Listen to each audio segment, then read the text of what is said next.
Good evening, members of Spiritual Encrypted Encounters. Or should I say, good morning. How's everybody doing this morning? We're doing a late night feed.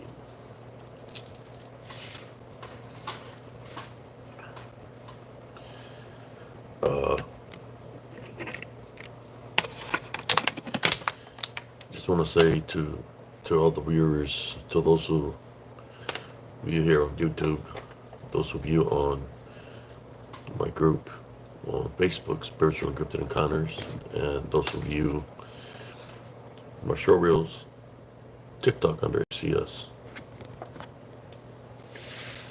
I just want to say that I'm kind of late today because I had to get some rest.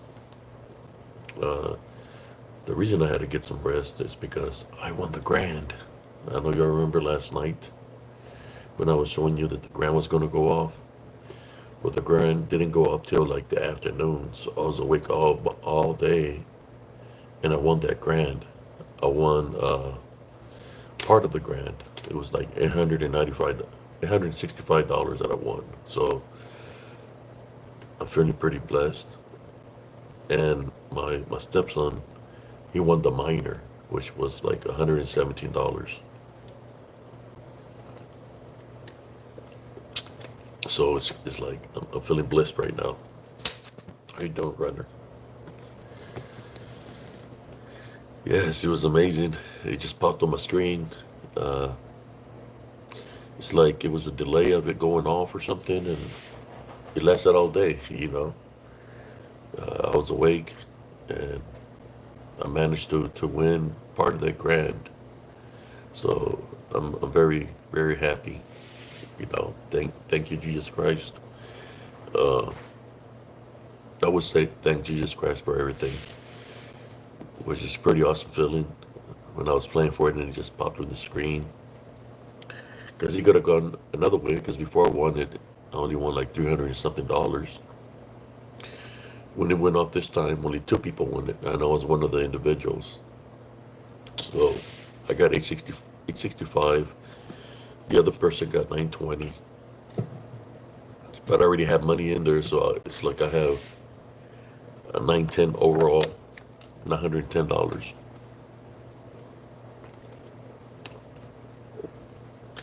I said, I just woke up. I said to myself, I wonder if the night owls are up. Yeah, how you doing, Brother Al? So I said, let me see who's up and do a live feed. I know that some people are on the other side of the world, and over there is daytime. How you doing, Sister Katie Seal? How you doing this early morning? Y'all probably thought, well, I ain't gonna make one. I woke up, I look at the clock, it says 2:30, and I said, okay, let me go make a live feed. So here I am. I'm just feeling blessed, man. When you do good and you try to help people out spiritually, the Heavenly Father blesses you, and that was my blessing, you know. 865 dollars, but overall was 910 because I had already won some money. So, there's the blessing. Uh, you know, it's awesome. It's like second time I've hit it like in a very long time. That much.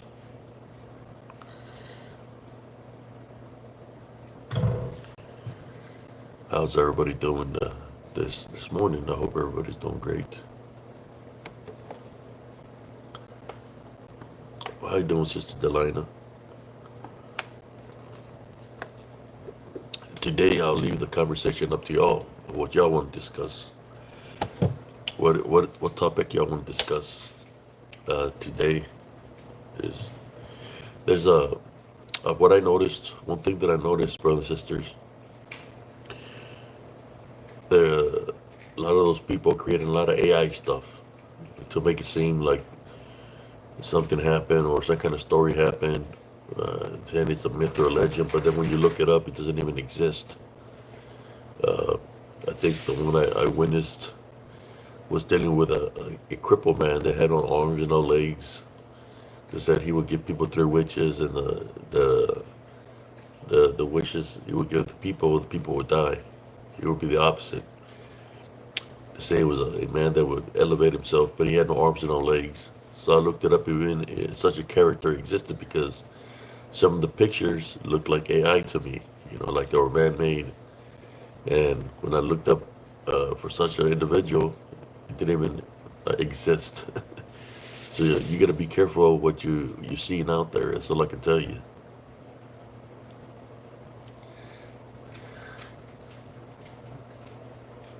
Oh, sorry, Delana, that you have no AC right now. If I was in your hometown, I would lend you my window unit because I have a window unit uh, that I have in a spare room that I would have lent you to use.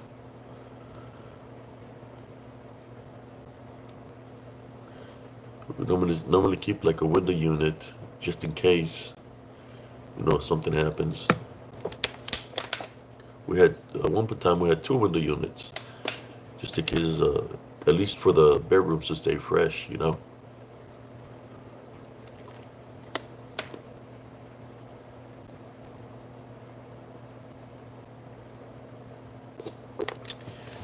Uh, where you live, Sister Delina? I mean, that is, you said it's hot. Did like Arizona, New Mexico, New Mexico, Albuquerque. Yes. Um, my my ex sister in law used to live in Hobbs, New Mexico, right on the border. So when I went there, it was cold in Hobbs, but I could only imagine if we can get that cold, how hot it could get. And those are some hot areas. Uh, South Texas is hot also, but I'm thinking it's hotter in Albuquerque, in New Mexico, and in Arizona. I think that would be the hottest places here in Texas, in the United States. I know on the borders it would get over 100, but Arizona and New Mexico gets a lot hotter, I think. Yeah, I was used to it. We had no AC down in the Rio Grande Valley. We're close to the equator, such as y'all are. You know, and it'll be hot out there, but not as hot as the hottest place I've been. It will be out in Saudi Arabia, in Kuwait. It was hot as hell over there, where you have to drink a lot of water. You start sweating right off the bat. Your body starts sweating. That's how hot it is and humid.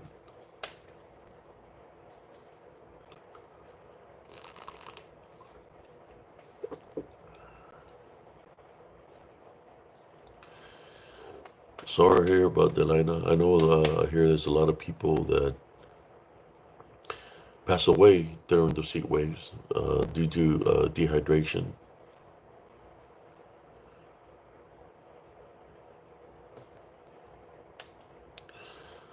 Where you from in South Texas, brother Al?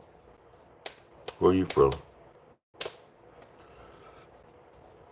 Because I know in the Valle it gets hot as hell. Uh, I used to be barefooted all the time, and imagine being barefooted.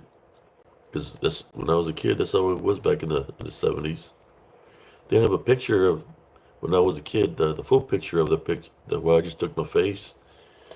It's me, my sisters, and my grandfather, and we have a turkey right beside us, and we're barefooted.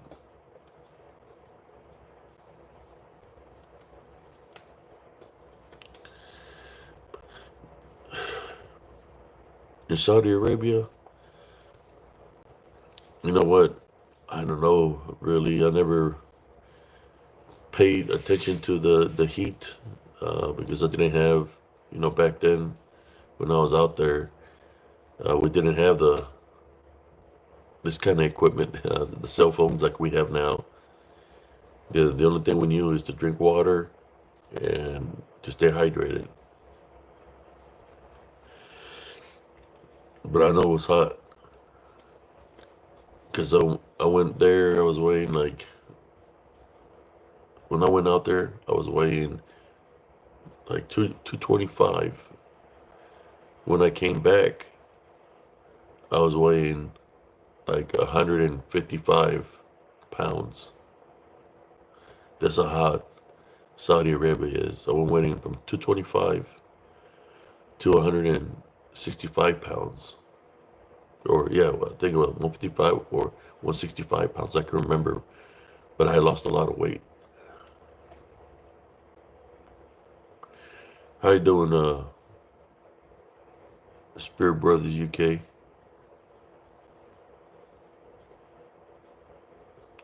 How you doing here in Dylan?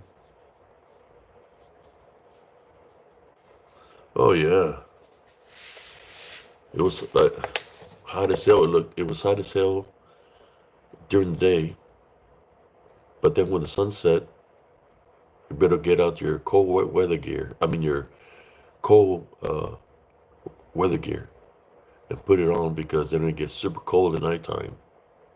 Sometimes below zero. When I was there, I was there from December to like around May. So I got to see the winter there and then the summer. When I went back on my other rotation, it was during the summer. So yeah,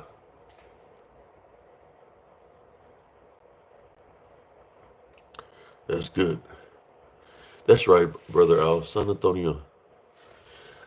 Yeah, San Antonio I mean, it gets hot in Texas, but once you get down to Corpus Christi and Rio Grande Valley, now that's hot.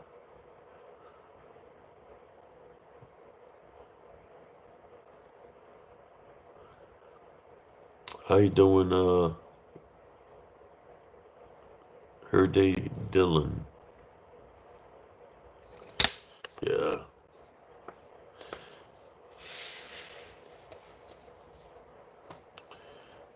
that feeling of you're not even doing nothing extraneous. You could be sitting down and you can feel the sweat going down your legs, sweat going down your arms, your body, where it's so hot. That's how hot the desert is out there. And I couldn't imagine it would be the same thing in New Mexico and Albuquerque. I just don't know if it gets cold at nighttime there, like below zero, like in uh, Kuwait, Saudi Arabia, if it gets that way.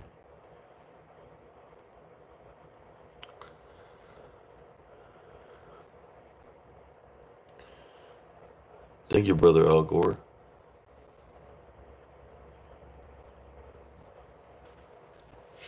Yeah, I got me some rest. Y'all remember yesterday when I told y'all I want a mini? Well, I stayed up most of the day because I was waiting for the major to go off. And when it did, I won some of that major. I won $865. So I was so happy when I won it yesterday afternoon, like around, I think it was like around 1:30, 1:45 when I won it. I was so excited.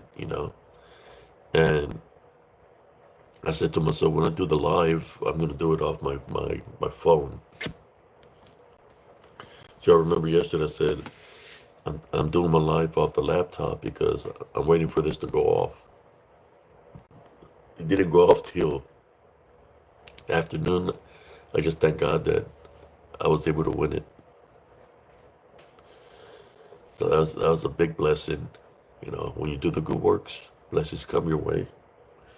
And sometimes things might happen But when uh, they happen because it's meant to be that way. It's to get something fixed. Like you can get blessed with some money.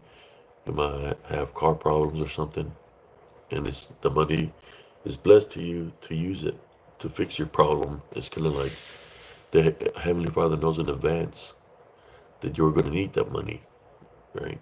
So that's how He blesses us. Like He knows everything ahead of time what you're going to go through. So He don't want you to worry because He's gonna provide for you in His own kind of way. He's providing for you to take care of whatever surfaces up. That's how He blesses you.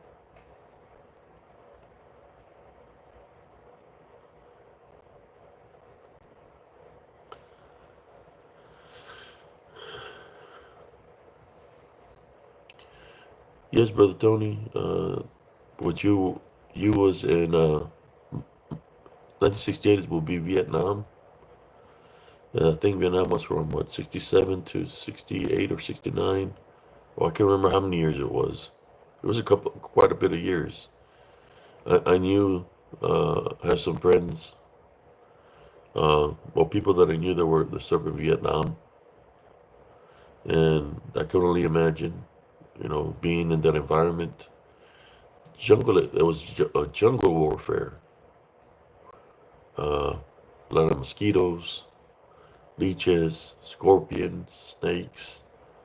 So I just want to say, I should have, thank you for your service, brother Tony, for paving the way for me. All these people before me paved the way for me, and then we paved our way for others after us. So I just want to say thank you for your time and service, brother. Yeah, PTSD, it stays with you. Uh, Sometimes in the images that come, because you remember everything play by play because you was there in that environment. But sometimes you have to. Sometimes when you're hearing something and it's like you're in combat, sometimes you have to take authority over Jesus Christ's name, because when you were out there, brother Tony, you were serving your government. If y'all know, a lot of the people got drafted into the military during the war. So there was a lot of people uh, that lost their lives out there. Uh, and sometimes we just have to pray against, what he's experiencing, voices. Because sometimes you gotta remember one thing, that what you went through happened a long time ago.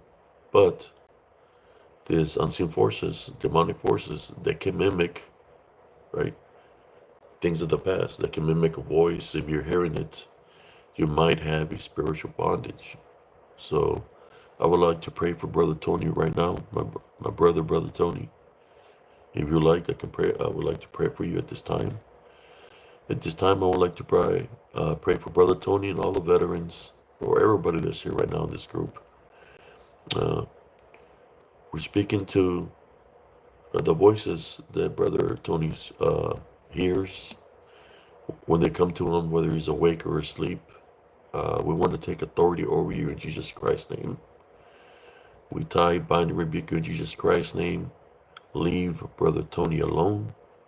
He doesn't want you within him or around him. We're calling upon the heavenly angels as we place heavenly crosses on Brother Tony from head to toe.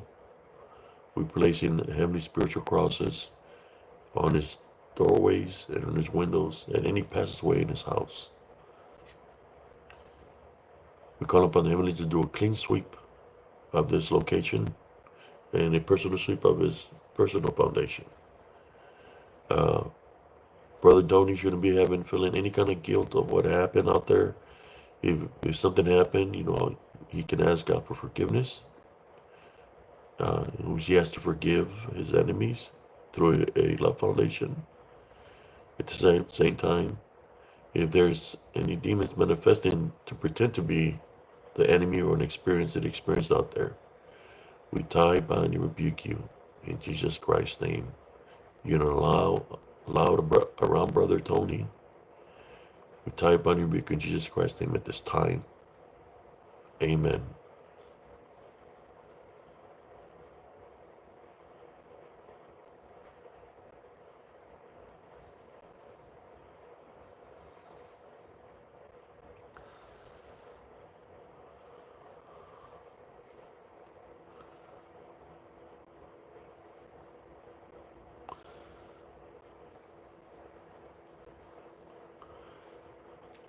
Yes, a lot of people. When I was a kid, I knew people that were in all the wars. There were veterans. Some were from World War II, and some were from World War One. World War One and World War Two. And they were up there in age. When I was a kid, I would cut their grass. You know, there's these veterans, man, soldiers from back in the day. They were a whole different kind of man than most soldiers that are nowadays. Uh, they've seen a lot of things. You know, landmines, bouncing betties, uh, man-made weapons. I mean, they had to deal with a lot of things, but every era of combat is different. But I just put my head down, man. Put my head down to all the veterans before me. That they served out there and they went through what they went through. Uh, war is a place where it's about the balance. There's gonna be people that are gonna live. There's people that are gonna die. And that's how it is. Especially the guys that are infantry, tankers, anybody that goes in the front lines. Those are the people that normally are the first to go. Like the first wave is the first people that die in a war. There's a second wave, third wave, fourth wave, and it keeps on going because it's war, right? I know they sent us first, and that you had the Cav waiting for us to get, I guess, to get destroyed or something, you know, so they can take all the glory, right? Which there's no glory in combat, but we prayed to Jesus Christ, and the front wave destroyed all of Saddam Hussein's army, which was because the first wave is normally the first to die. We survived and overcame their first wave and everything else that was with them. Uh, we destroyed everything since we're in the front line, and everybody's behind us. So the people that are behind us, the only thing they can do is spectate, and then which they became kind of like, yeah, they were out there in the war, but they didn't see actual combat. So they became like a police patrol, picking up all the people that were surrendering, during the war or after the war. They were in charge of patrolling, just having them as POWs or prisoners of war.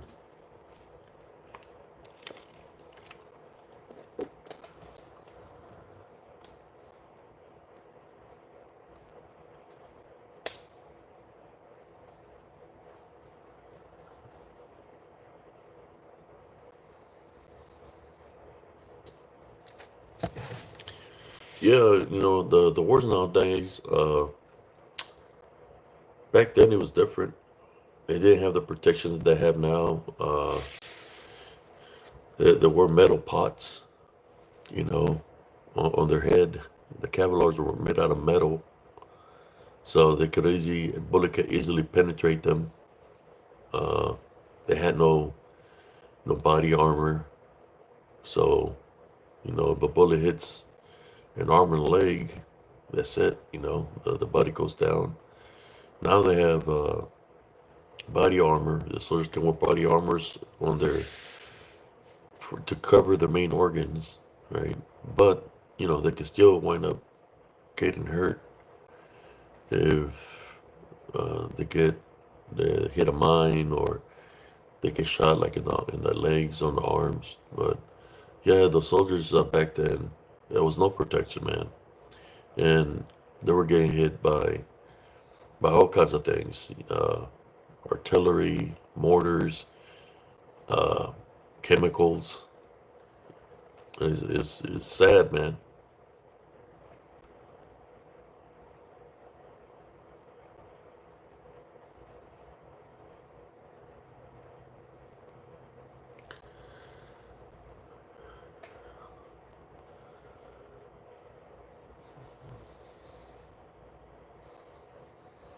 Yes, all that spilled blood, brother, spiritual brother UK. You know, you figure they're spirits, right? Because of the location, uh, the camps, or out there. But you got to think of something else, brother. You know that you have to be careful because of spilled blood. You know, spilled blood could be a a form. You know, especially when somebody dies, a form of a sacrifice. So some of the activity that you might catch out there might be spirits, or it could be demonic activity. Because normally when there's an area where there's been a lot of people that died and spilled blood, right, through anger and hatred, there could be demonic activity around there too that's controlling the area, where you're gonna hear disembodied voices. You might hear somebody laugh. You must hear somebody cough. You might hear footsteps, uh, because that's what they do. You know, the spirits can do that, and demonic spirits can do that to try to trick you that you're dealing with a ghost. They might even give you a name, and because they want you to believe that you're speaking to a ghost. And once you believe you're speaking to a ghost, then that's a spiritual opening because you're believing it's a ghost of somebody from then, from that time era. So you gotta be careful.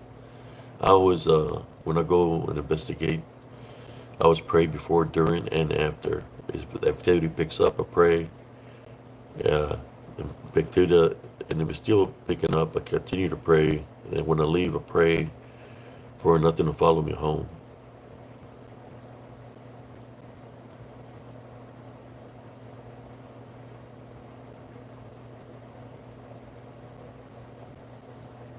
Uh, that's awesome, brother runner.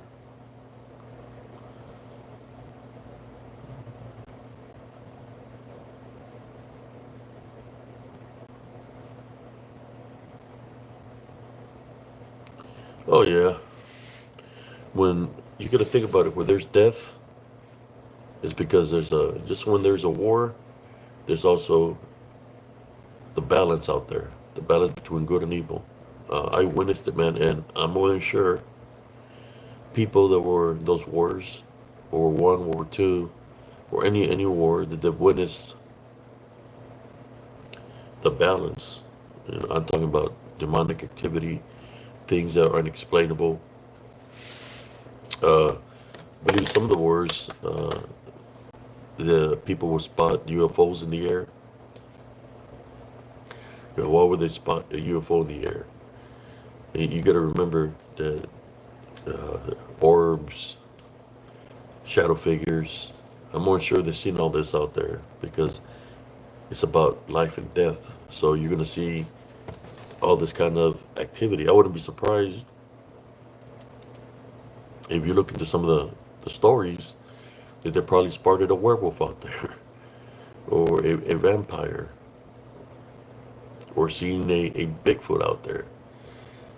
Because to me, all that is demonic activity. you know. So if the soldiers are witnessing the things out there, it's because exactly what it is demonic activity. You could say in the form of soul collectors, because they're out there just waiting, the part of the balance and the waiting to see what's going to happen, who's going to claim what, right? Who's going to claim what soul in combat?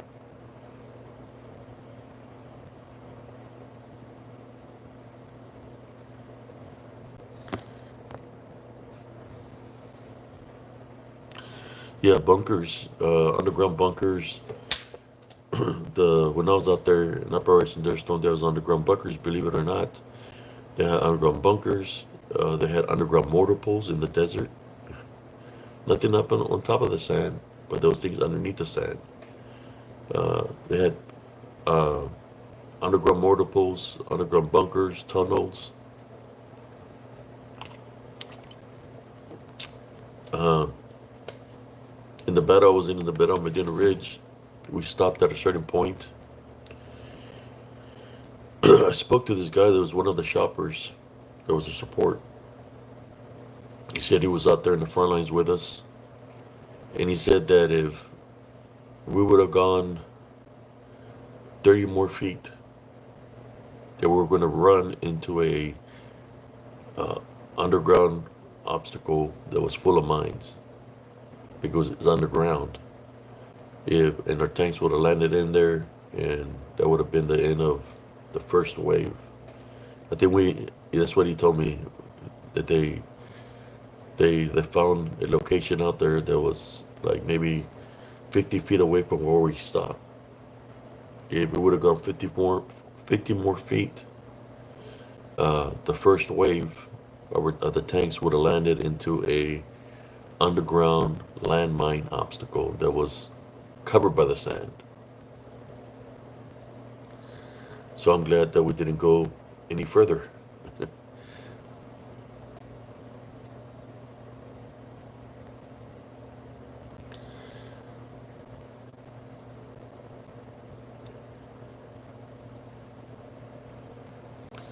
How you doing, Sister Kelsey Prates? Yeah, brother UK. And the dude knew who I was. Like those guys in the Air Force. They know things. They have, uh, I guess the people that work in the Air Force is kind of like the highest echelon. You got I mean, every echelon is important, but the Air Force, they know a lot of things. And this guy, he told me he was a support on the sharper to the left. He said he was above us, and I met this guy uh, in Fort Hood, after, but he said he knew who I was because he knew the names of the people in the tanks. So he was letting me know that he said that he seen when I stopped going forward, and that he see me uh, destroy a tank that was behind a burning tank, because I seen the T-72s. In order for them to load their rounds, they would have to raise up their gun tube, lower it down, then pick it back up and fire. That's how, because it's a manual system. So that's how they would load their gun tubes in the tank. I remember we were already beyond our safety range, and we was already within the enemy, where the enemy was, and I seen a burning tank, and behind the burning tank, I could see a gun tube going up in the air, and I was telling them, my gunner, there's a T-72 behind the burning tank. It's going up in the air. It was going up in the air, and I was like, he said I can't see it because there was a lot of burning smoke. So I said, put the gun tube in the center, because we were that close to the tank that was behind the burning tank. So he put it in the center, and I traversed the tank, and I gave it the old bird's eye view, and I say, "You're right on it, man. Just shoot." He said, and I was like, "It's going down. It's going down. It's going down. It's going down. It's all the way down." He said, "Shoot." He said, "I can't identify it. I can't see it. It's coming up. It's coming up. It's coming up." I said, "Shoot," and he shot, and boom, it blew up. If he wouldn't have shot, it would have shot us. And then we started getting friendly fire after that because we had stopped. We became, and our company commander was trying to find out what was going on. If we wouldn't have done that, that tank that had our flank, because the flank of a tank will be the weakest point of it, he had the flanks of all the tanks because we're the farthest tank to the left. If I wouldn't have destroyed that T-72, most likely it would have taken out a couple of tanks because they wouldn't know where they're getting hit by because they were too busy going on the offense. And then we started going forward, and I started seeing rounds land beside us from the left flank, and we had a wedge. We were the last of the line, and the wedge was coming in from the sides. That's how we flanked the enemy. And we started getting friendly fire from our flank. And I was in a lieutenant's tank, and spoke to the enemy because the lieutenant's tank and company commander's tanks are connected to the majors and the colonels because they're officers. And I got on the intercom and said, we're getting friendly fire from the left flank. Friendly fire from the left flank. Ceasefire, ceasefire, friendly fire from the left flank.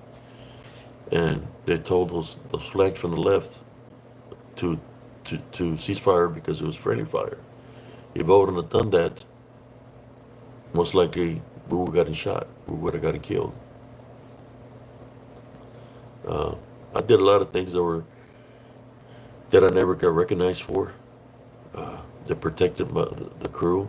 But when the Heavenly Father's guiding you a certain way to be alert and he's showing you the enemy, I did the right thing when I had to do the right thing. The company commander was like, "Who's the one that called the friendly fire from the left?" And it was me because I was the driver. And smoke rises, so I had a view of the battlefield. The view of the battlefield, and I could see everything from as low as I was in the hole of the tank. They couldn't see up there because of the smoke of the burning tanks.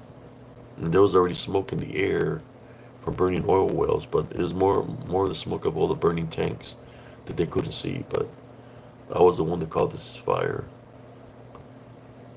I never got recognized for that, man. Then when I had to open up my driver's hatch in the middle of combat, it's another one, where I literally had to open up in the middle of combat where bullets are flying. I had to open up my driver's hatch because the enemy got on top of my tank and he was holding an AK-47. He was smiling at the driver's hole, and he picked his gun to shoot my crew up on top. I had my 9mm already locked and loaded, placed on fire. So I opened up the hatch. When I opened the hatch, I went, psst. No, I yelled, psst. And when he looked down, boom, got him right. I shot him. One shot, one kill. If I wouldn't have done that, my TC would have been gone, and my loader would have been gone. If I wouldn't have done that, because he would have caught him off guard. He was trying to stand up to shoot at him. And when I did that, the other people that were coming out of the underground bunkers, they were shooting at me. There was bullets flying, bullet flying everywhere. Then I just closed my hatch, got back down, closed my hatch, and closed it. When I shot him, he just fell forward because I had to stop the tank. So when I stopped the tank, it's kind of like he fell. After I shot him, he fell forward and landed in front of the tank. So then I just kept on going forward. I went right over him.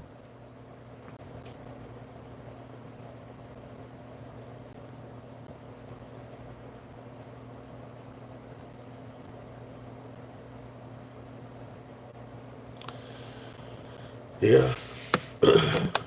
I was only 19 years old. I could have gotten awards. Uh, Never got recognized for, we could say, the valor, because That's that's going from that's valor right there. You know, you're placing yourself in a situation where I'm in a safe place inside the tank with my hands closed, but I had to react to the situation. You know, and my you know, when you do a ammo count at the end of of a war, they want to know how many rounds you used. So you have to report uh, all the rounds, like main gun rounds, coax, whether it's 50 cal round, 240 machine gun rounds, and I reported one bullet, one 9 mil bullet. They're like, we're gonna give you an Article 15 because you lost that bullet, and you're trying to say you used it in combat. We're gonna give you an Article 15 for lying and all this. And I looked at them and I said, do y'all remember when the tank stopped? That y'all were yelling on the intercom, how come we're falling back? Well, I had to stop the tank in order to take care of the person that jumped on the tank. We don't believe you. You're lying. I said, okay, go down the tank trail. Go down the tank trail where we went through. And in between that tank trail, you're going to find a soldier dead. And I told him, right here, he's going to have a 9 mil bullet stuck right here because that's where I shot him, right here. All the platoon sergeants got on there. They were like they were extra sergeants. My first sergeant got on there. My company commander got on there. They said, when we come back and if we don't find this evidence you're talking about, we're gonna give you Article 15. They went down there. They came back and they look at me a certain way, and they're like in shock, right? That I actually used. Well, I mean that's what I have the weapons for, right? That's why you have personal weapons. If you get in a situation that you need to use your personal weapon, you use it. So I used it. One round, one shot, one kill. I had to do what I had to do to protect my crew. They left me alone. And I got a confirmed kill with my 9 millimeter. I never really thought about it like that. And of course, with a tank, people were trying to come out of underground bunkers.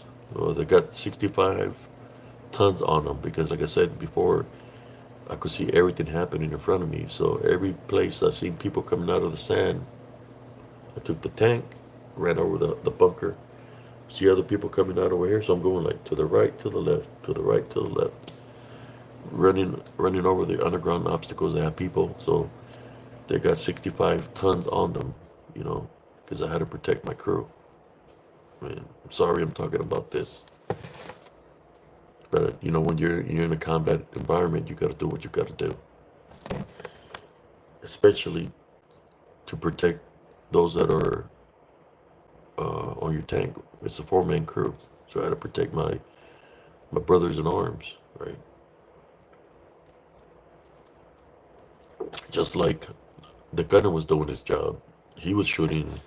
He was our gunner was the one that spotted the first tank and shot the first round out there during the the battle of Medina Ridge. He spotted the first tank and shot it. He shot like 2 tanks before anybody started spotting anything. Uh, and he was like the one that, and it was a confirmed kill right off the bat. He hit a defilade tank that was buried in the sand that had just a turret sticking out, and he shot it over 3,000 meters. I'm thinking it was like 3,200, 3,300 meters he shot, and he got a confirmed kill. So my gunner was a good gunner. So everybody did their job, everything like we trained, you know. Me, you know, I was just a driver, but I did what I had to do also, which, you know, it's the memories that we have to live with, right? It happened so long ago, time goes by fast. But even like that, I pray for those soldiers that were fighting against us. I prayed for them, for them for the Heavenly Father to guide them to the proper destination.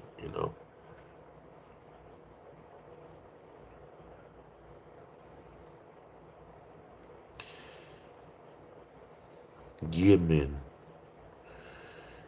Yemen, as in, what are you talking about? Yemen. Are you talking about the Yemen? I'm thinking that's a term for their, I don't know. The term sounds familiar, but I don't know if that's dealing with like the abominable snowman or something. I don't know. But I've heard that term before. I just can't remember where. Yeah, Yemen. You were in the Navy.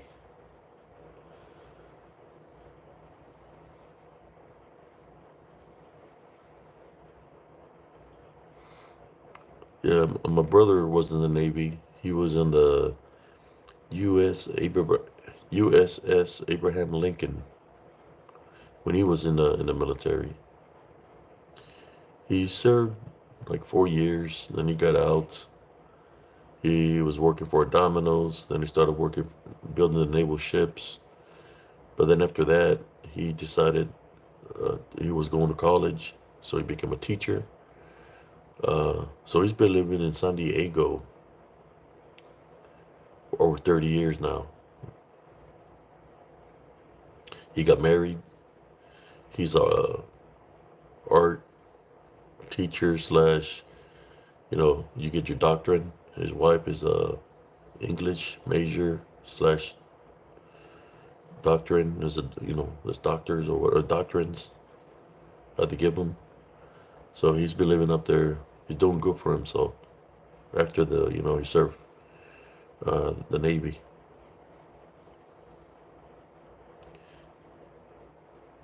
It's a country in the Middle East. Yeah, Yemen. Uh, I'm trying to. I think is Yemen near the. Uh, we didn't go through. We were in the middle of the. We fought in a whole different direction. The Seven Corps.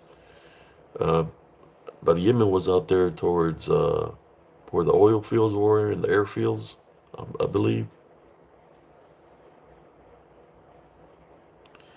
I mean, I could see where everybody went through. I just don't know what where everybody went through. I know we went to go fight the tankers. We went to go fight Saddam Hussein's tanks. Uh,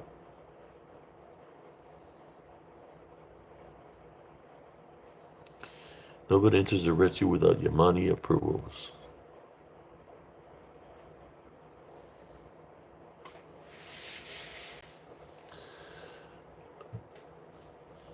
Yeah, I know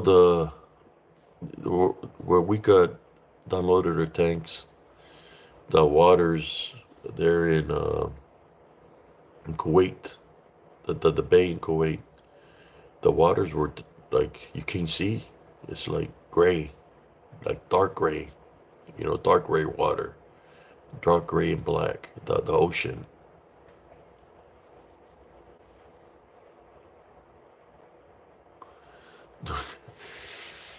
No, I don't know no casino man.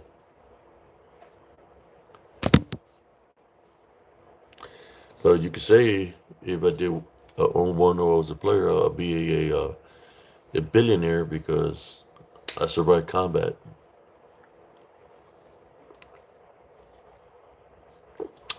And saying that, when you're out there in combat, it's a gamble.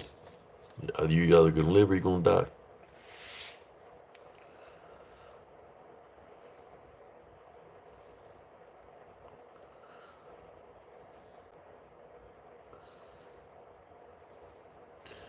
So were you affiliated with us, brother?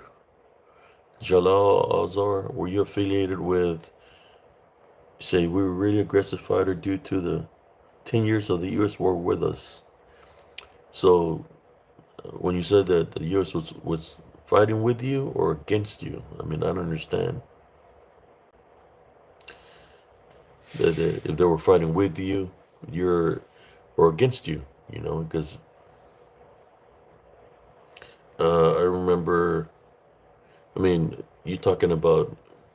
I mean, which war are you talking about that the U.S. was fighting? Uh, were you talking about the Iraqi war, the new Iraqi war that happened like in 2003 on up to like around 2011, 2012? That you were uh, the what were they called? The ISIS, the Al Qaeda. Is this what you're talking about? I'm not sure. I wasn't there at that time. I wasn't there at the time. I fought the other war. Uh, those guys that y'all called the elite army. We fought the Medina Republican Guard. Well, that wasn't so elite, brother. They had overcame Russia, but we wasn't Russia. And that elite army, the Saddam Hussein's elite army, which was called the Medina Republican Guard, we destroyed them, you know, and we destroyed the blue. I can't remember the other one. There was another guard that was with a blue. I can't remember the name of it. I have to look into my paperwork. The blue Saref something. We destroyed them. They were supposed to be his strongest army. That wasn't too strong. But, you know, it's kind of like when there's war, there's really no winner, especially if lives are being lost, right? Everybody's fighting for their own cause, whether they're fighting, some people fight, they'll say, I'm part of this army, I'm gonna represent this army. Then some people see it as a spiritual war. So I say, I represent Jesus Christ and God. The country over there say, I represent Allah, right? So then it becomes a spiritual war.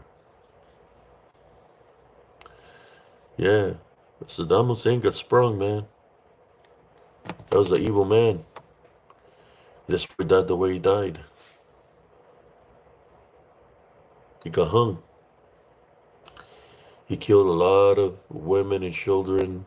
He killed a lot of people that he would put when he was having his meetings, that they would come, take out somebody that disagreed with him, take him outside and kill him.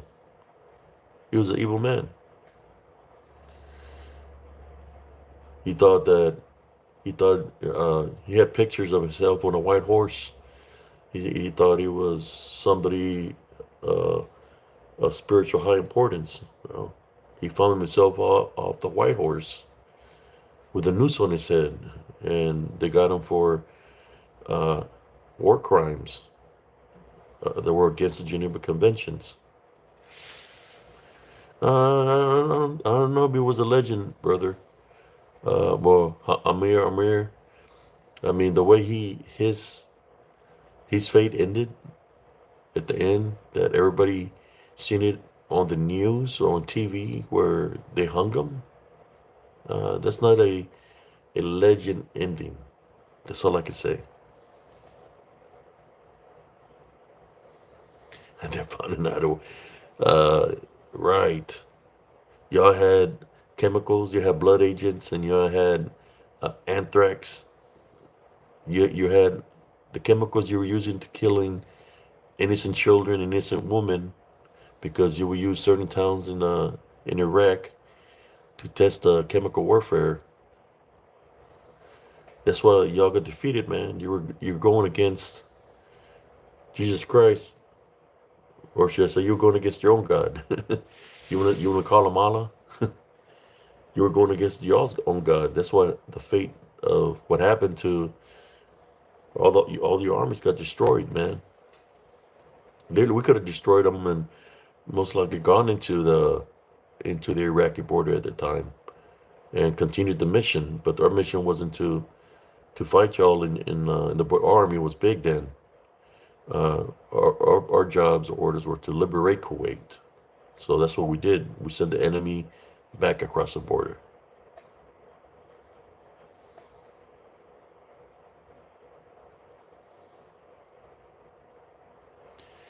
I don't know. He was a goat that was hanging on a noose. So I don't consider him the goat in any kind of way, especially if he got defeated in combat, destroyed in combat, you know. His armies that he would call the elite wasn't so elite. They got annihilated in the Battle of Medina Ridge. I guess he had a big awakening that y'all realized that you that if all you had to do is stay in your land, not invaded Kuwait, you thought that the U.S. wasn't going to be strong enough to get rid of because they thought they were up here in the higher echelon. They found out very quickly that they wasn't ready for the U.S. That's what that was the fastest war in history, man. You know that, right? Amir, I speak in truth. That was the fastest war in history. The fastest war in history. What does that mean? That the enemy got defeated very rapidly. It was like a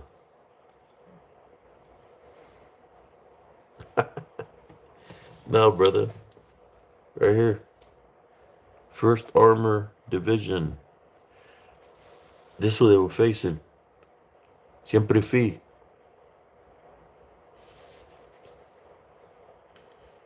It says, Vencer vil mort. It was a tank battle. It was all armor. I'm here speaking about it. It said it was the fastest rape of the country. I don't think by the way you're talking that you're really from over there. I'm thinking you're, let me say it. Corner the cob identified, fire on the way. Brrr, brrr.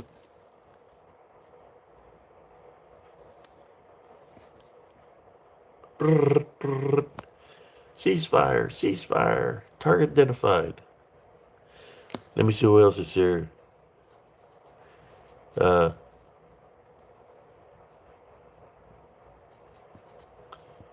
he's another fake, uh, another fake person. Uh, Corner the cob identified. Fire, fire on the way. Brrr, brrr. Target, target. Ceasefire, ceasefire. Dang, I'm fighting It's like I'm fighting the Medina Republican Guard all again. See who else is here. Here's another. Let me see.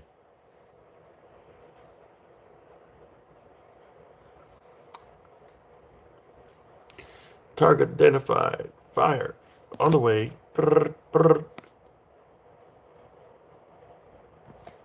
Target, target. Ceasefire. Three trolls. It was three trolls that jump in. They're pretending to be like they were from over there. I could tell they were trolls because the way they were talking their English. They sounded like they were Hicks from Oklahoma. Let's see who else is going to come here trying to interrupt my story. You could tell that their guys were fake profiles. That's why I took them out.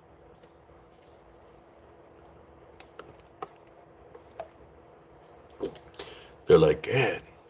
They're like, this guy from First Armor Division took us out again. Taking out the trolls, man. I ain't got time to be playing. There's another one here.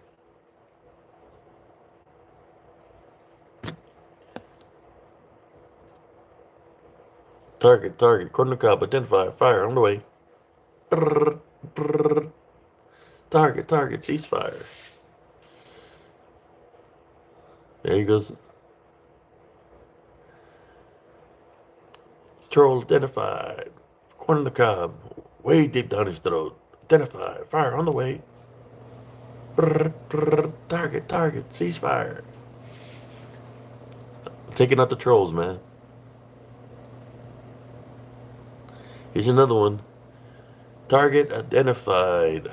Uh, Big Porky. Big. What is the girl's name?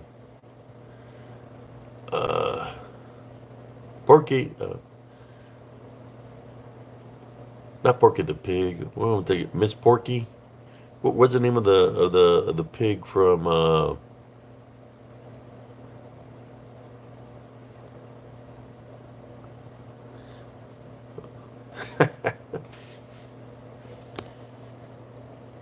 Man, Fiona. Target identified. Fire on the way. Target. Ceasefire.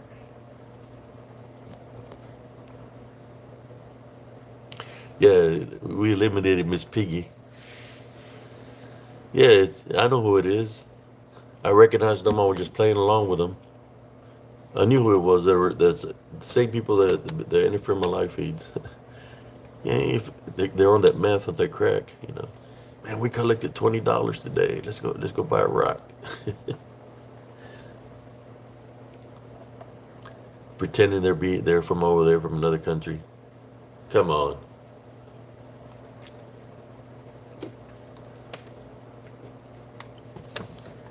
I'm telling you, if they were in a combat environment and they were standing with the enemy, there'll be targets too, you know. If they're out there with the enemy, affiliated with the enemy, and we're in a combat environment, there will be another casualty in combat.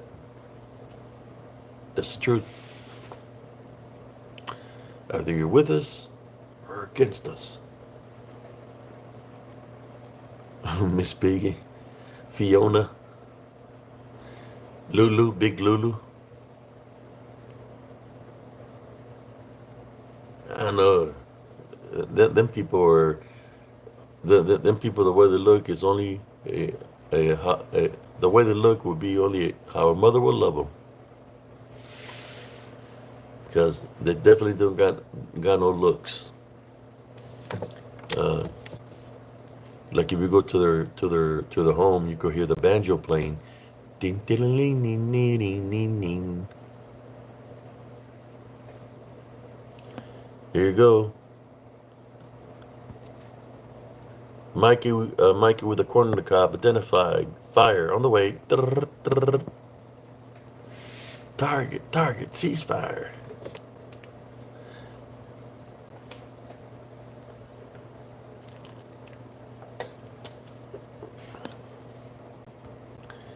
Here we go again.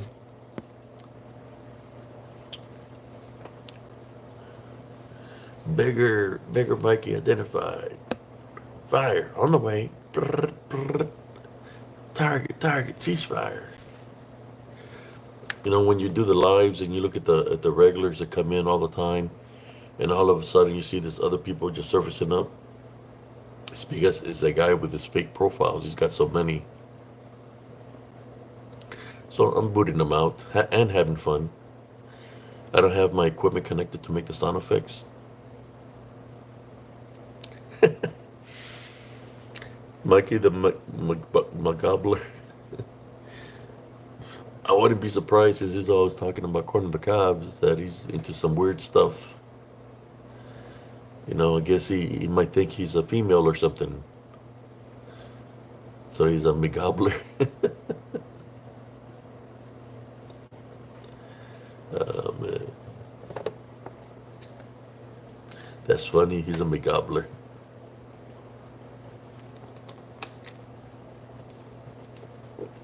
That guy got some issues, man. He's got mental issues, and I think he thinks he's a female, honestly. He might be a certain gender. I don't know. But anyways, enough of talking about that loser. That guy would have lasted in the front lines. He'd probably get his ass whooped by his own army. Being an how should I say, not capable of being a soldier. He would get beat out there. He would get treated like a redheaded stepchild.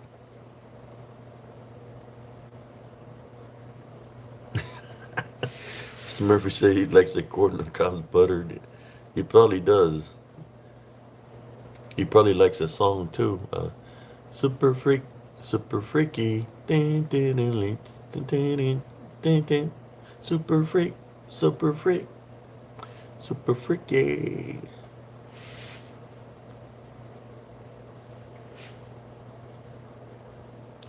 Here we go.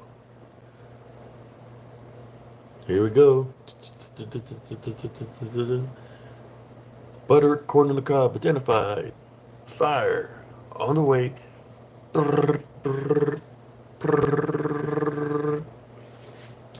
They call me Tyrone.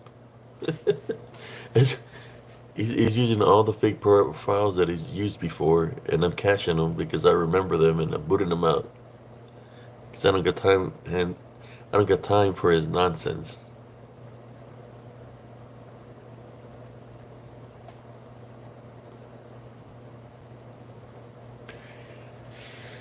Here we go. Inbred identified. Fire on the way. Target. Ceasefire. Target identified. Fire on the way. Target. Ceasefire. Wow. He's coming with all his fake profiles, and I'm kicking him out. Every time I see one, I'm putting them out. And having fun.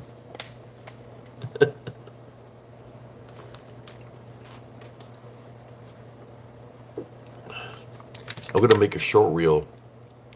If I can download the video, I'm gonna make a short reel on me booting him out with all his fake profiles and the things that I'm saying.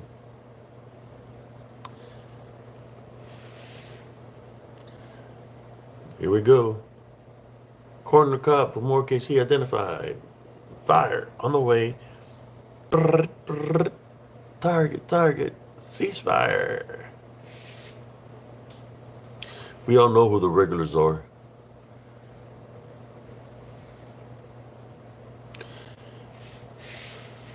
Double corner on the carb identified. Fire on the way.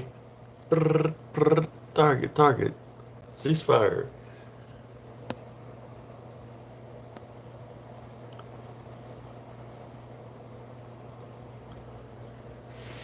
Jesus. This guy just don't give up. He's getting pissed because I'm putting all his fake profiles out of the way. And don't he got nothing else better to do? He's like, let's go see if Brother Abe is up. He's messing around in our time where we worship what we worship.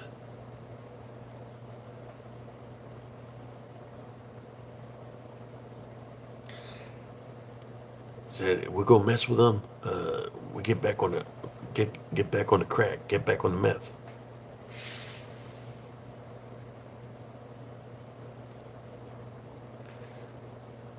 There you go.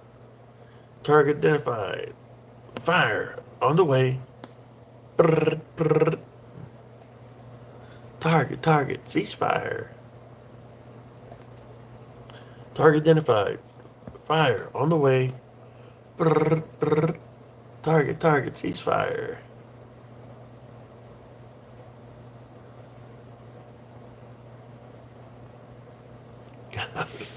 How many is that now, peoples?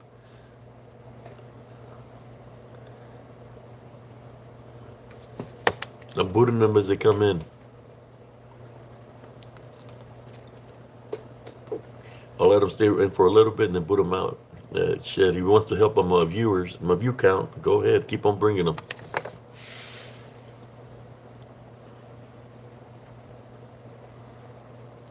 Yeah, it's funny, you know.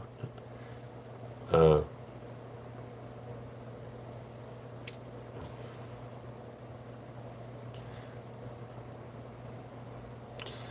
Tony says, I remember back in Vietnam, these two farm girls brought us fresh vegetables and looked at me and said, you do look scared.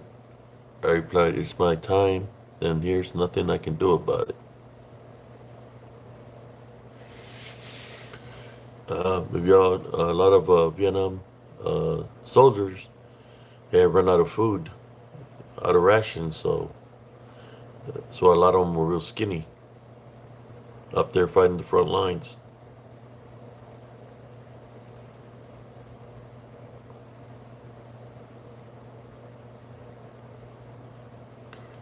And there was a whole different war. They had a lot of underground bunkers, tunnels, because they're called tunnel rats, where the enemy would just come up straight out of the ground and shoot at you from underground tunnels, underground obstacles. They had to throw grenades in there to blow up anything that's in those underground obstacles.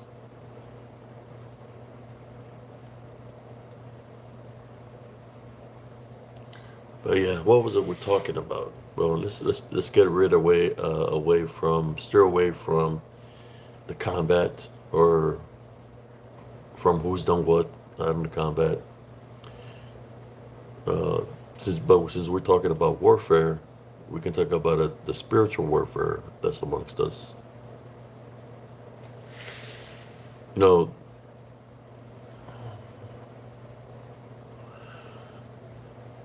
mm, corner cop identified. Fire on the way. Brrr, brrr.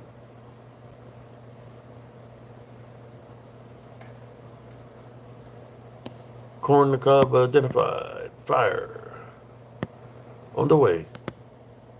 Brrr, brrr. Multiple targets.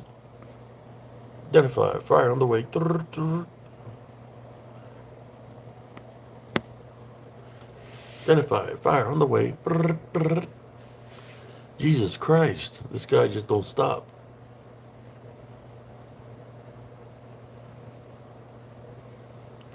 He bought three different profiles back to back to back to back.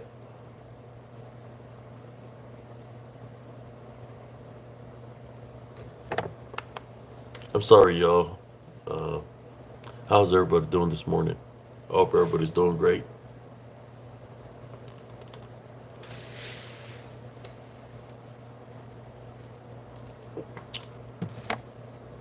I figured I'm gonna do late night feed. Nobody's gonna be around to be trolling me, and here they come.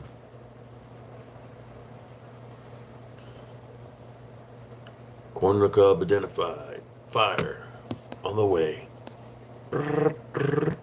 Target, ceasefire. Jesus Christ. This guy just don't give up. And he keeps on trolling and trolling with all these fake profiles.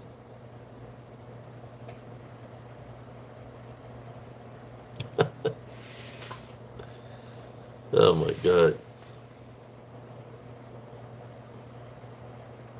He's got a sack of corn on the cobs over there on his side with a lot of butter. Corn on the cob identified. Fire on the way. Target, ceasefire.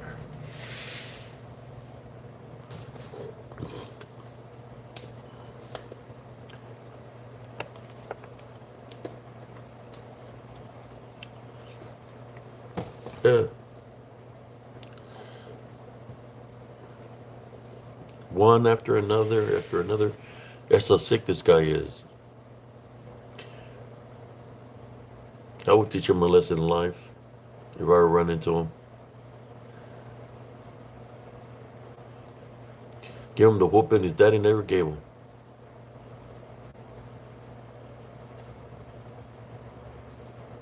Yeah.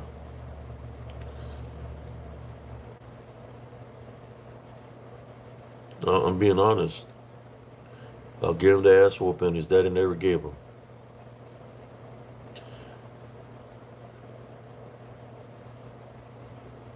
He never wants to man up. He just likes playing games with people. Just because I talk about a love foundation don't mean that I won't teach somebody from the other side of the balance a lesson in life. I'll teach them a lesson with the love foundation. You'd be like, man, I shouldn't have messed with Brother Ape Cias. Ooh. Corn on the cob. Peanut eater identified. Let me see. Uh-oh.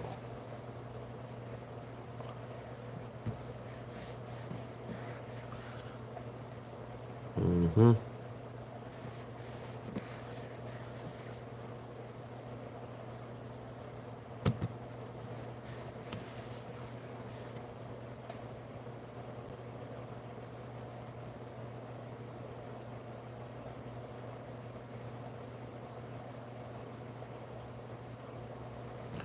How's Hunter doing? You okay? How's Hunter doing? Target identified. Fire on the way.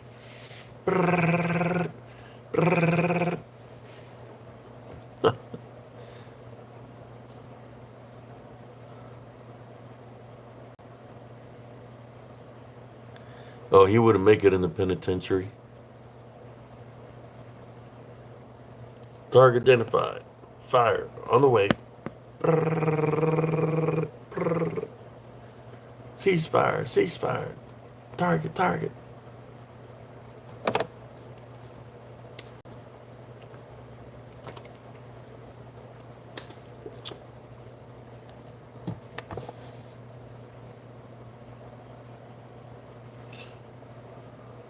Target identified. Corner cob identified. Fire on the way. Target, target, ceasefire. Corner cob identified. Fire on the way. Target, target, target, target, ceasefire, ceasefire. Jesus, this guy got some issues, don't he? It's one after the other, after the other. I know it's just this fool. Target identified. Fire on the way. Target, target, ceasefire. Oh my God.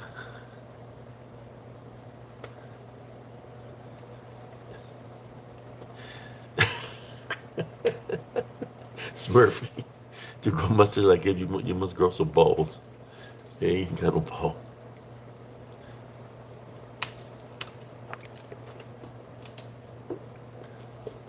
So next time I'll do the live early. I won't wait till this time frame. Yeah, he probably got no teeth by now. They're all rotten from all that meth. And then he's like, the following day, he's all, uh, got a picture of Hunter in the background. Uh, we're trying to get Hunter back. Thank you for all the people that donate. He's recuperating. He's still got the meth in his system. Target identified. Fire on the way. Boom. Get out of here.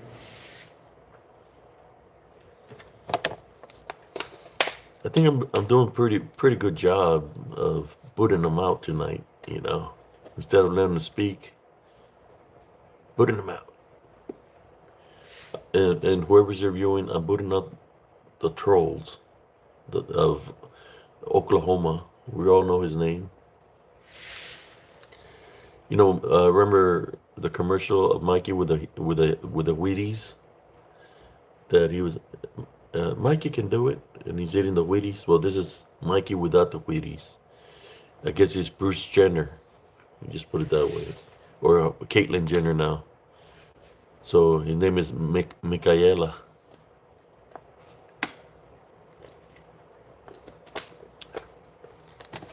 Target identified. Corner cop.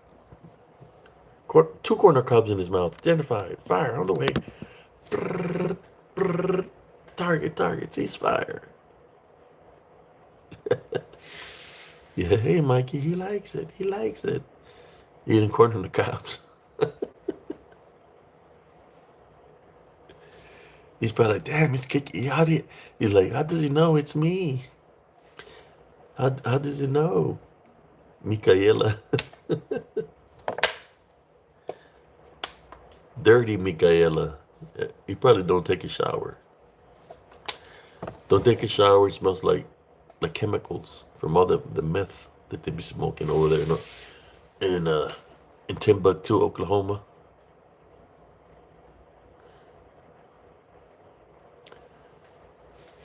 Target identified. Fire. On the way.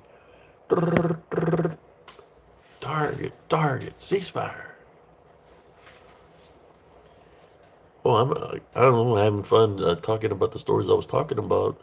We're just having fun shooting at the trolls coming at me, making the sound effects.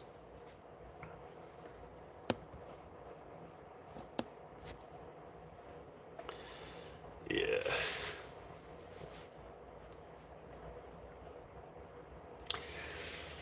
Corner cop identified. Fire on the way. Target, ceasefire. Well, we having fun tonight. Or early in the morning.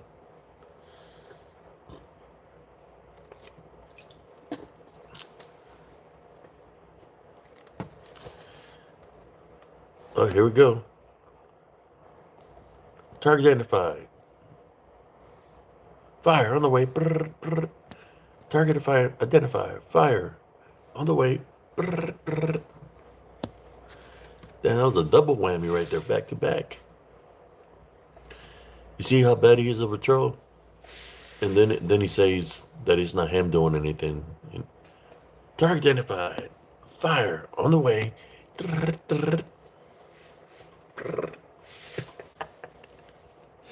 God, this guy. You know, I'm having fun.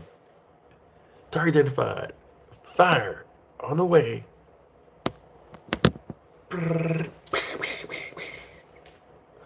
Target identified. Target. Ceasefire.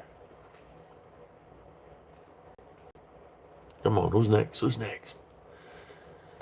I'm pretending I'm in my tank right now, taking down targets. How many confirmed kills is that? Whoever's here. We got a lot of confirmed kills here in Spiritual Encrypted Encounters of Trolls, of AKA Corn the Cop Mikey, Michaela.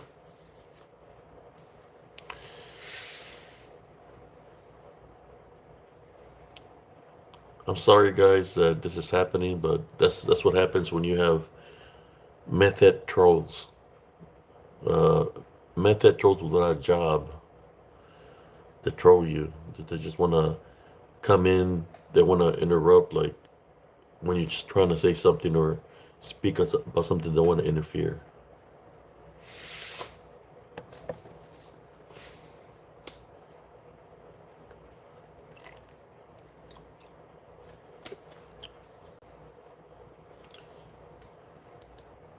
Target identified. Target identified. Doing it for Hunter. Corner the cob identified. Fire on the way. Target, ceasefire. That's gonna be a good one. I'm gonna get pissed off. Every time he pops in, I'm gonna say, "We're doing it for We're doing it for Hunter."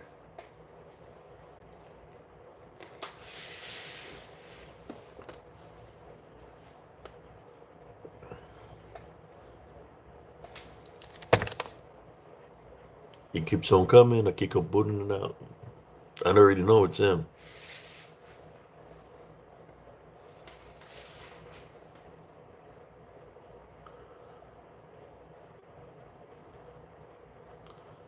Hunter, Deadbeat Dad identified.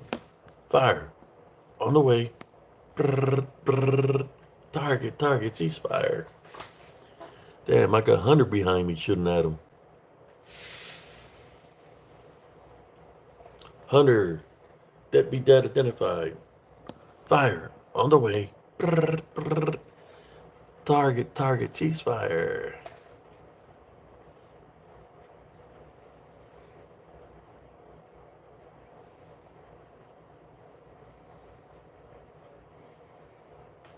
Yeah, I have a picture of two of them. They were glowing during the day.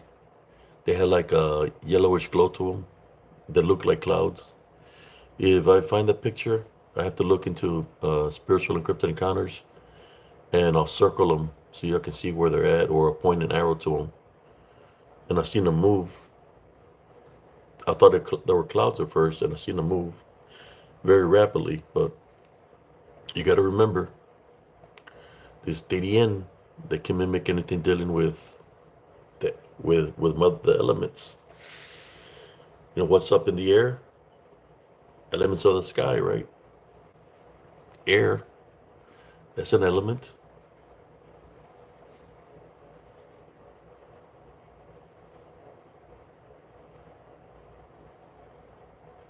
Yes, that's what we train to know the enemy's equipment, whether it's vehicles or aircrafts, to be able to identify them, whether they're friendly or foe.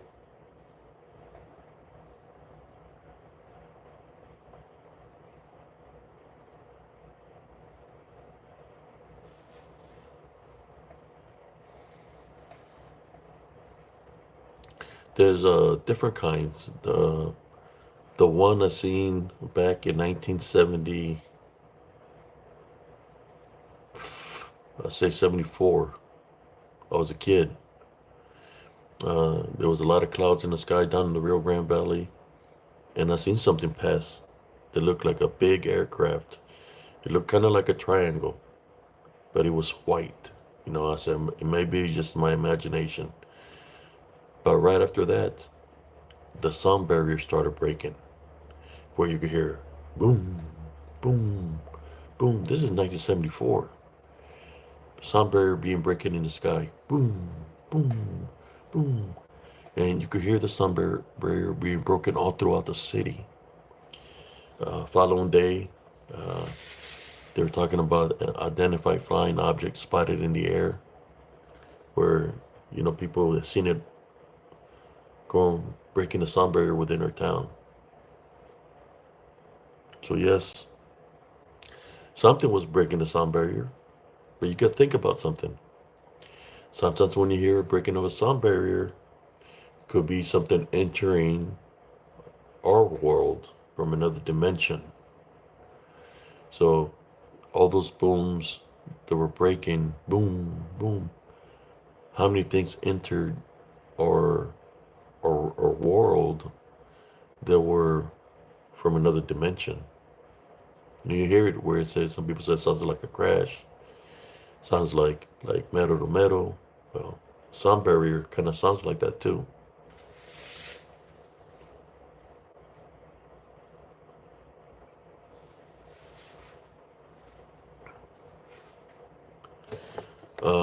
That was pretty big. I seen something. When you talk about the target identified, fire on the way. Brr, brr. Target, ceasefire.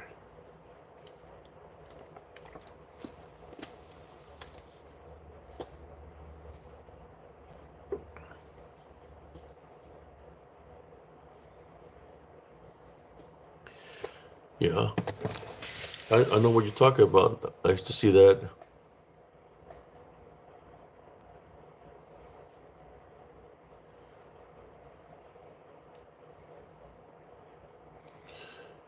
There's things out there.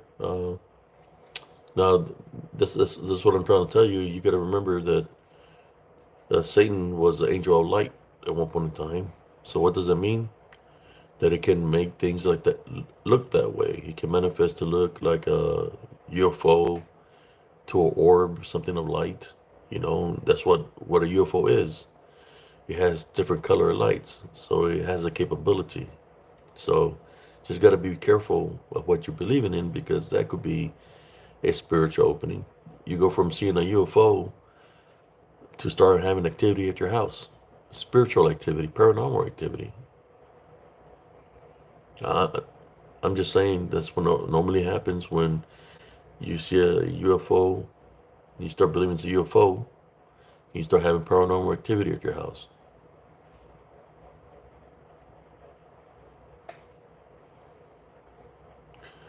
Target identified. Fire on the way. Target, ceasefire.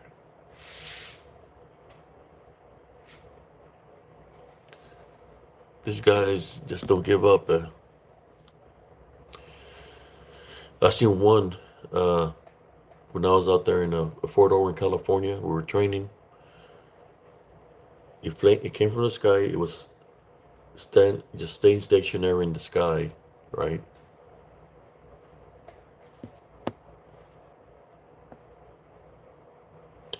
Target identified. Fire on the way.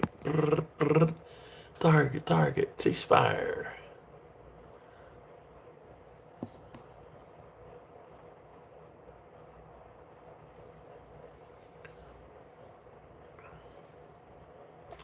So, it was changing colors. The colors that I was seeing was blue, green, red, white, yellow, different colors.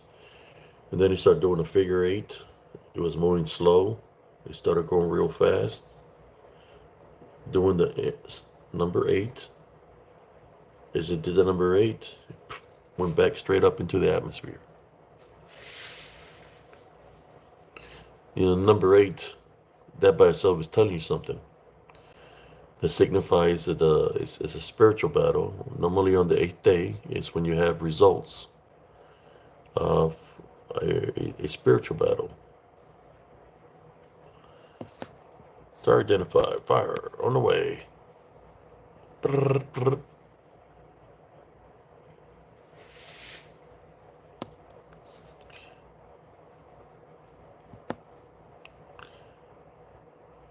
Target identified. Fire on the way. Corner cop.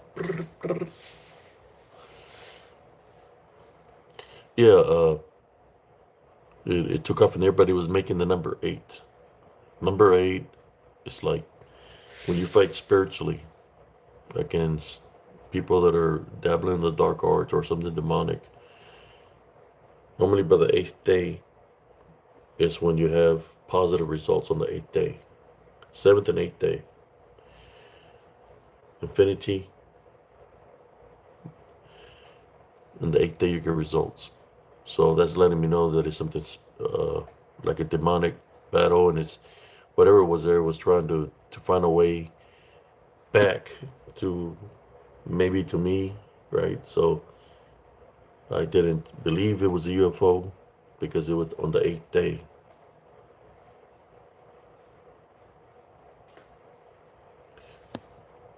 Target identified. Fire on the way.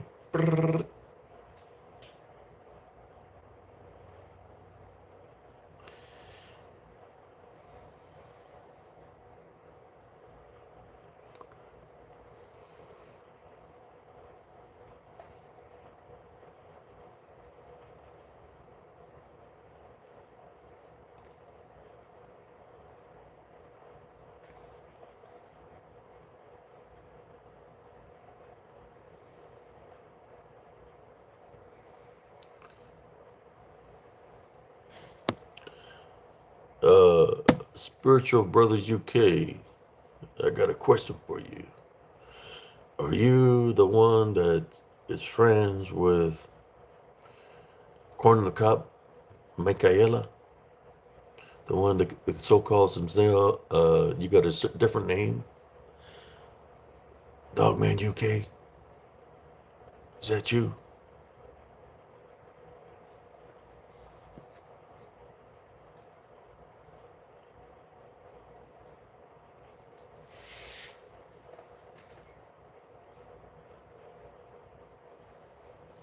and give you a chance to respond to it.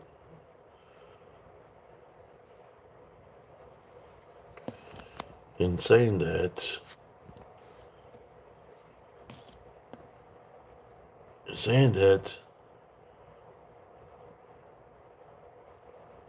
all right, I'll let you stay. Because there's the guy that's affiliated with the troll that follows me. That is called Dogman UK. I don't know why he defends this guy, this loser. Because that's what he is a loser. Uh, that, likes to troll people. If you are Dogman UK, I would suggest to make your channel better. Distance yourself away from this guy or from whoever is affiliated because it's going to bring you down. I'm just letting you know. Because that's all he does. He's a loser.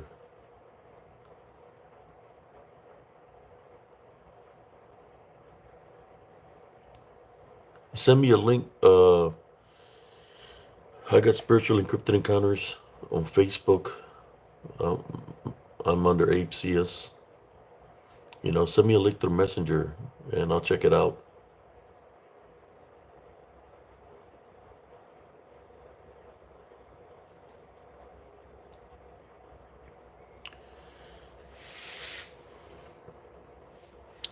That's a hard one. All I know is that day when I heard the fairy in the woods, I was being overwhelmed spiritually in that area, and something told me to get out of that area, and I started walking to where I heard the low pitched voice, and when I got away from that low pitched voice, it's when I heard it closer, but I couldn't see nothing. So I just snapped one picture where I heard something in the creek bed because it was in the creek. But then after that, I left. When I got home, I debunked the one picture that I took, and that's where I caught her. In the picture, you can see where she's sitting on something.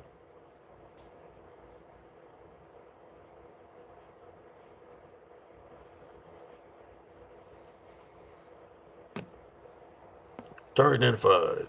Fire on the way. Oh, you're welcome.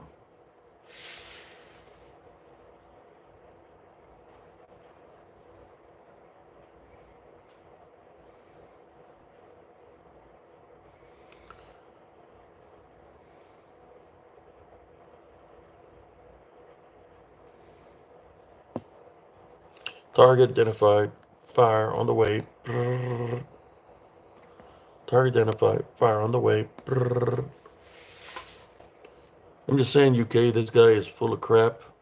If it's you, UK, and you see what he does, he's a troll. He got nothing informative to spread, to give any kind of information to the people, because all he does is troll. Yes, thank you, Sister Delina. See, I had another camera where I took in a picture of the fairy that was in the TV, where you could see her golden aura, but I lost a lot of that stuff when I moved. That I had a picture of the fairy that was inside my TV. You can see the golden aura in the TV. So it's kind of like I lost that picture also. It was a big TV, one of those screen TVs that you could push the screen. Yeah, there's a lot of activity around my home. I was missing my silverware. Buying silverware all the time.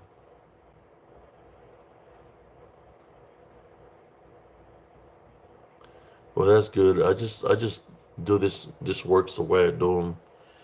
Uh, I wouldn't mind doing episodes with people. I do got StreamYard, but I like doing lives here on YouTube where I can go have a guest on to share their experience or story to the viewers, you know. But I come out late at night, so uh, when I do the late night feeds, most people are asleep. But if somebody ever wants to do a live with me here on Spiritual Encrypted Encounters, hey, let me know.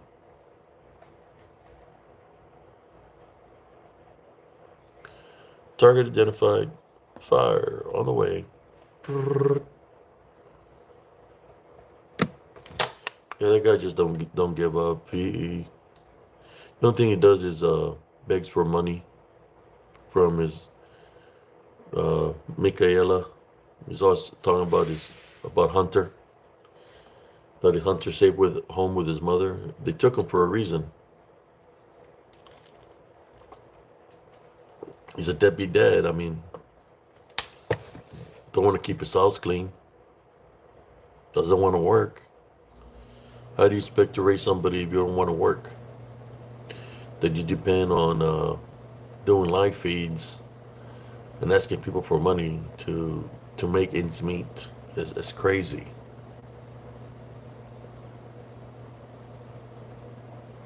Oh, there's a lot of things that are unexplainable on this earth that are amongst us.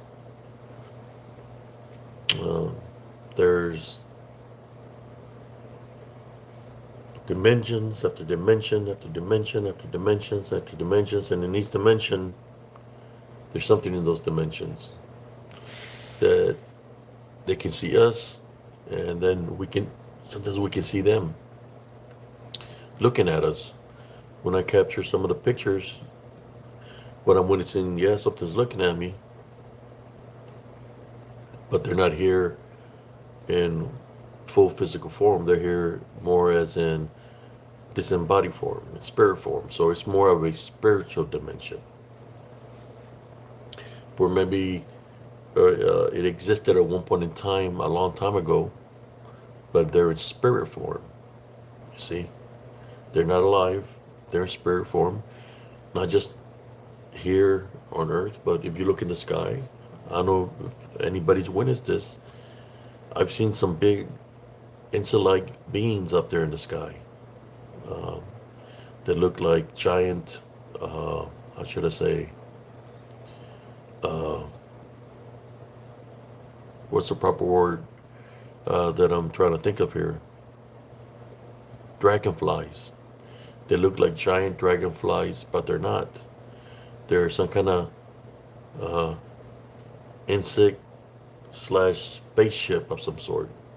They fly very high up in the sky, and they're watching us from another dimension of some sort.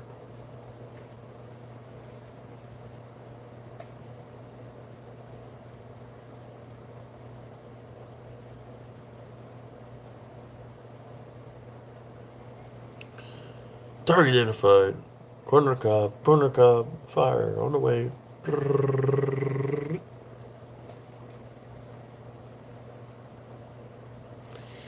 Yeah, I think that Angelo is not a real person there.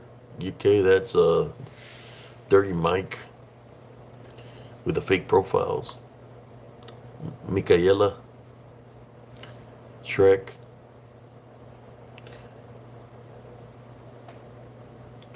Thank you, Brother Lee, for subscribing.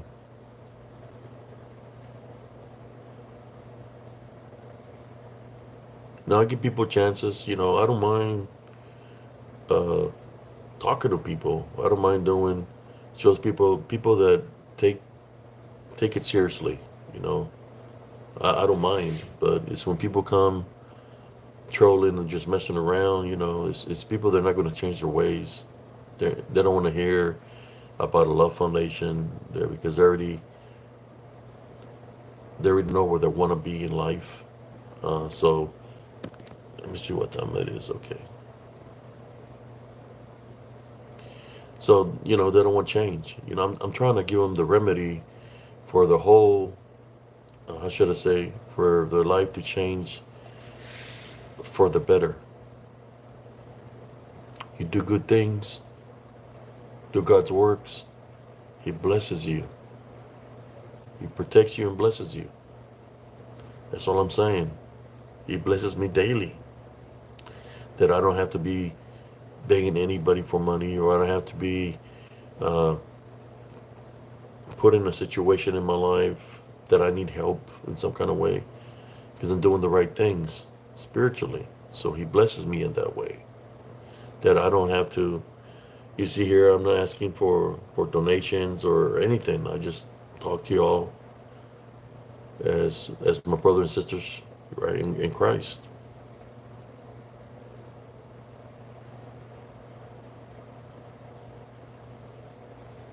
No, I just want people to take the time to listen to what I have to say, at least. I'm here to help out people. You want to better yourself in your life? Do the opposite things that you're doing, right? That's just straight up. You want to better yourself in life? Do the opposite things that you're doing. Like that guy that trolls, stop trolling. You don't have a job, start working. Uh, you're a deadbeat father, stop, become a real father. Do the opposite things that you're doing, and you're gonna see when you're doing good that God is gonna bless you. That's all I'm saying. He'll place everything in line for you to guide you and to bless you, but you got to do the right thing. You know, can't be having all this fake profiles. You know, be yourself, man. Be yourself.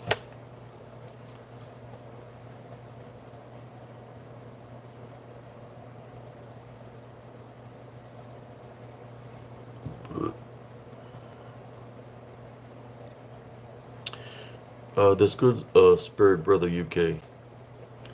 I don't have nothing against nobody, man. I don't. Sometimes people try to paint you to be a certain way. I had nothing against nobody. I've been where I've been in my life. I'm more sure everybody's got a story. I'm just here to try to help out my brothers and sisters. Awaken people spiritually. And there's some people that dwell in the negativity, and that's where they'd rather be. So they come and target my site because I'm trying to bring spiritual awareness to my brothers and sisters in arms. Target identified. Fire on the way. There you go. Bye, troll.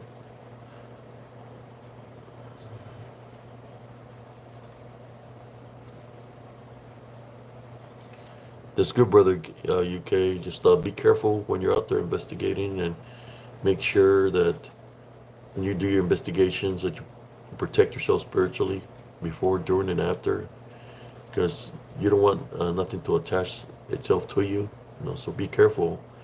When I go and investigate here in Central Texas, I run into a lot of shapeshifter skinwalkers, demonic activity, and they come in numbers.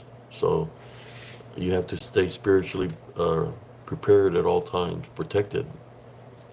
That's what I do when I go and do my investigations. And of course, I'm gonna My Love Foundation.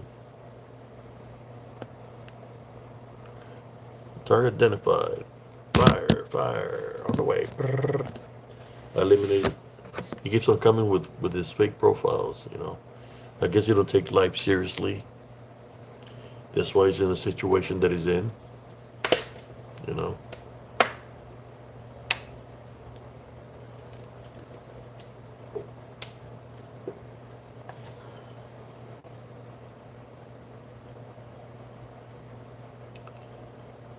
You're welcome, Courtney.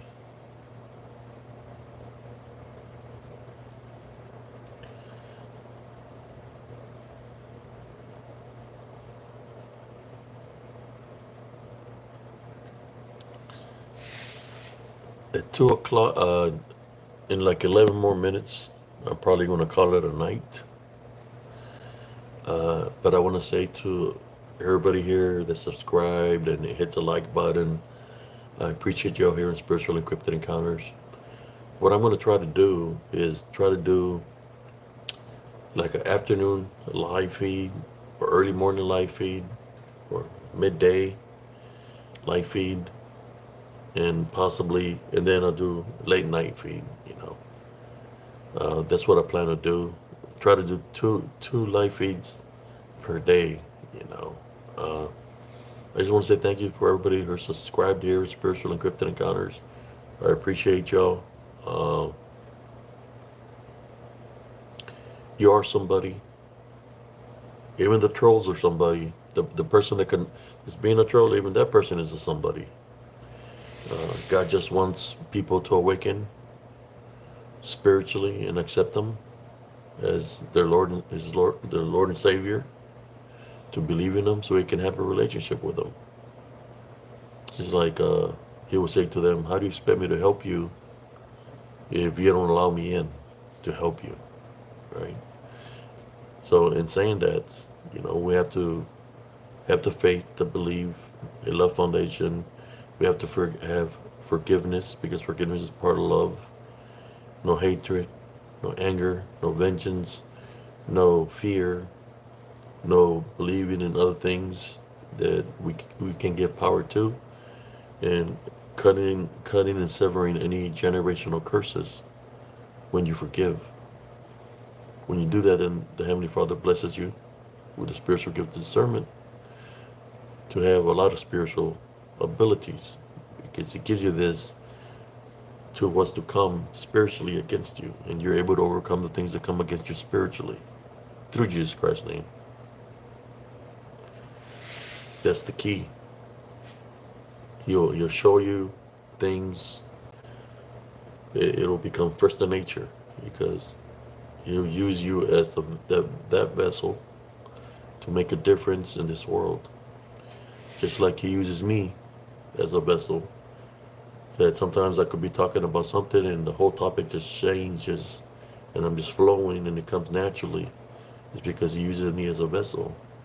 So, Dirty Mike, if you're out there, Michael, Mikey, Michaela, Corner the Cob, Little Bree, Damon Peterson, and all the fake profiles that you got, or trolling accounts.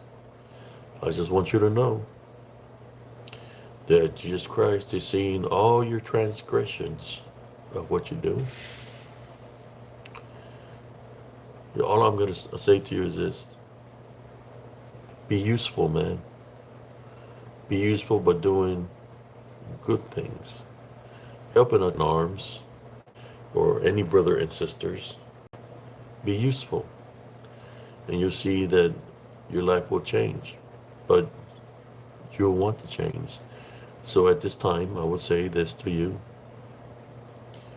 Michael: if you're being bonded or controlled by any unseen forces, we tie, bind, and rebuke you in Jesus Christ's name. We take authority over you in Jesus Christ's name. We tie, bind, and rebuke whatever you practice, whatever you do. We take an authority over you in Jesus Christ's name. Tie, bind, and rebuke in Jesus Christ's name at this time. This I pray in Jesus Christ's name. Amen. Thank you, Courtney Davis.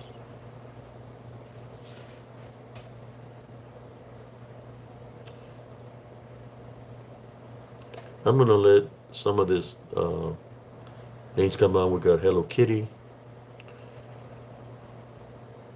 Jack Daniels. Let me see if tequila shows up.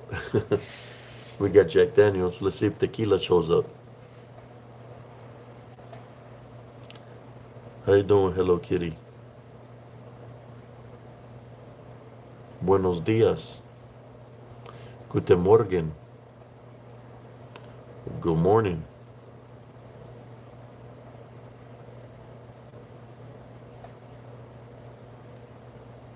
I've never heard of Armenia. Where is this location at, Jack Daniels? I figure you would have a different kind of dude. Yeah.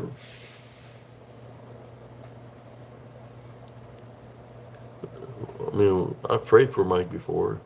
Uh, he's being spiritually bonded, you know. You don't want to change his ways. I know that some of his family members have seen my lives, And they hear what I say, and it touched them in their heart, in which they want change because they're tired of dealing with Mike. Because he's the one that doesn't want to change. They want change. They want a better. They want to better themselves. They want good things in their life. So Mike is the one that needs. It's got the issues. Uh, Target identified. Fire on the way, and he's out of here.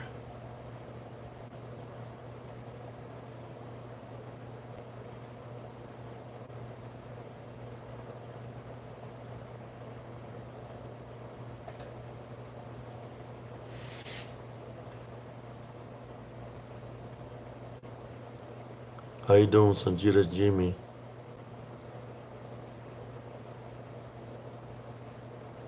Thank you.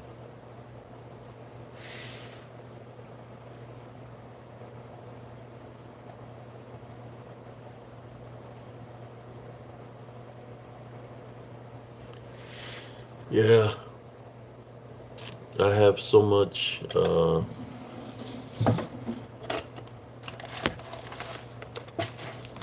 want to share something with y'all.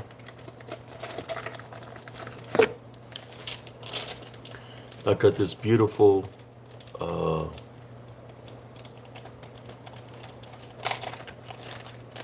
fluorite spheres or tumbles. Look how clear they are. You can see right through them.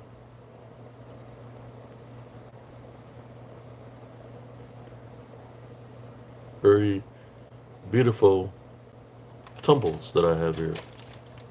High quality tumbles. And they're all different.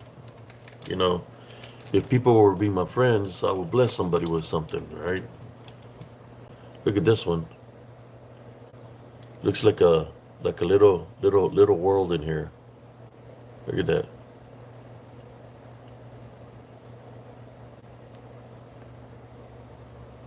Or we could say like a bubble, right? A bubble. So imagine this could be your love foundation, right? Your love foundation right here. Look at that beauty. Imagine if that's your love foundation, and anything trying to come into your love foundation, you can sense if it's good and evil. So it's about up to you what you allow in your love foundation. I just wanted to share that with y'all. Got a whole bag here of them.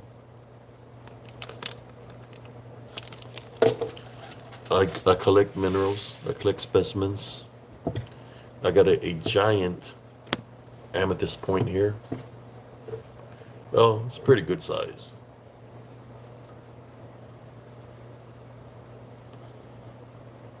Look at that.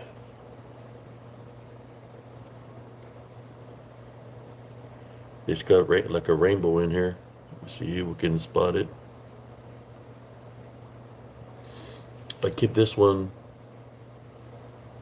in my drawer. Uh, I keep it in my drawer because I don't want it to lose color. So I keep it in a dark place. The beautiful specimen. Thank you.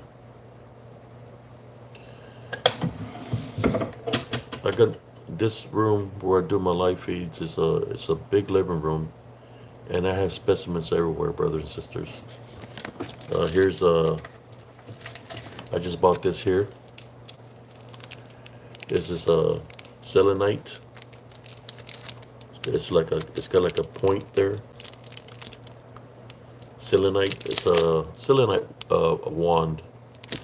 The only thing about a selenite is you can get it in water because it'll get weakened by water.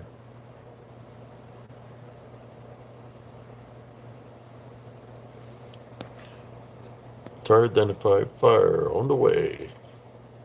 Boom. I'll show you some more specimens. I got them everywhere. There's a beautiful tower. Let me light up. Let me see where the controller is. No, I had it here somewhere.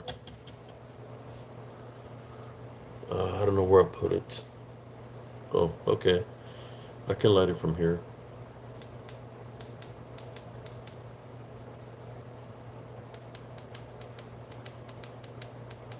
Okay.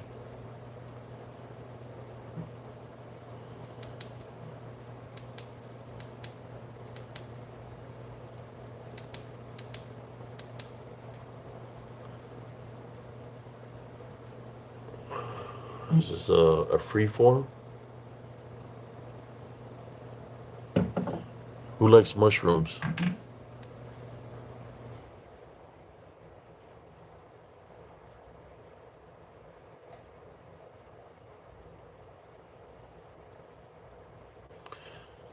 This is an ocean jasper mushroom.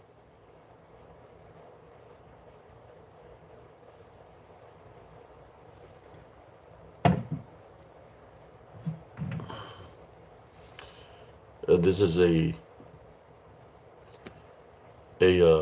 tower.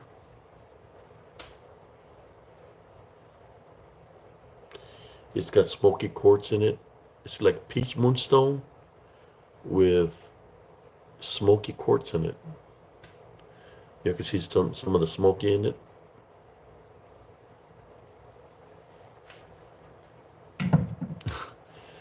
Ever since I got dropped, you know what? You know why I started collecting minerals and my hairs are standing up?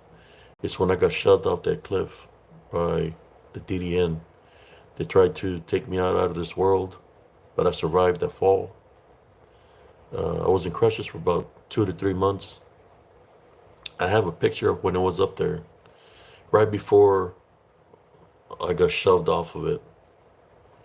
My wife was, we wasn't married at the time, but she was below recording me going up there, that I was up there. Her camera gave out. When it gave out, it's when I came falling down, when I got shoved from the back.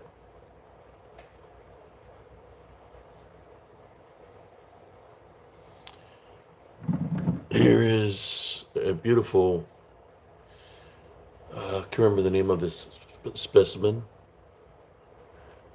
It's a blue one. I think it's blue calcite, if I'm correct. Blue calcite. Very beautiful. They're called towers. Uh, Here's another free form. It's a little one. Beautiful free form.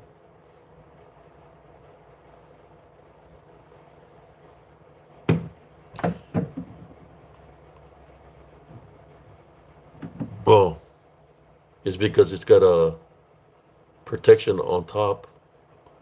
Look, so the point of it won't get injured.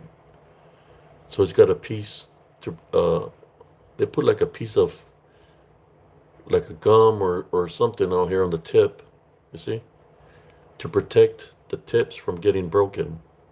So I just left it on there. Uh, I get this Kambaba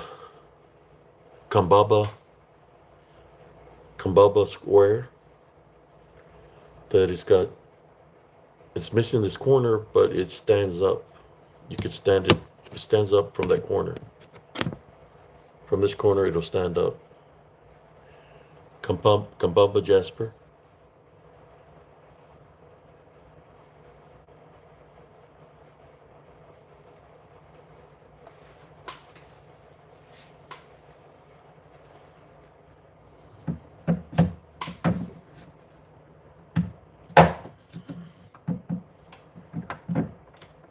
I'm just showing you a little bit of the things that of the minerals that I got. Just a little bit that I have here.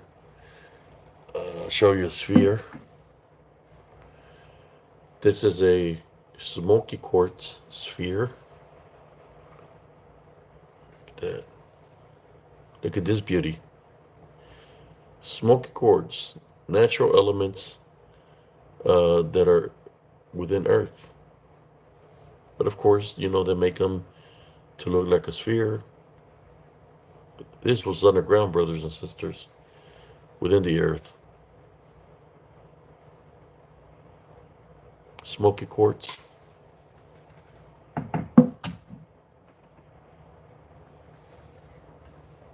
Uh, see what else we got here. Here's another one like the sphere. The matching set to it is a blue sphere. Look at that. Look at that beauty.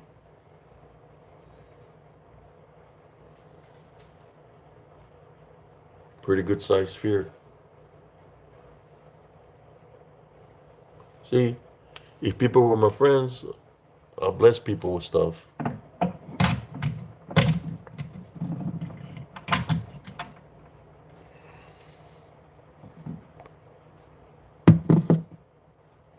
Y'all want to see a a natural specimen? See something natural? Watch.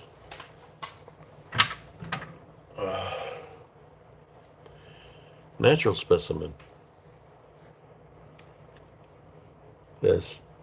Within our Earth is a natural specimen here.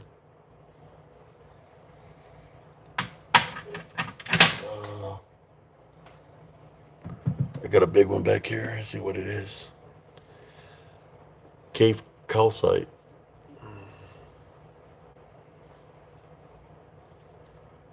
Natural specimen from the caves.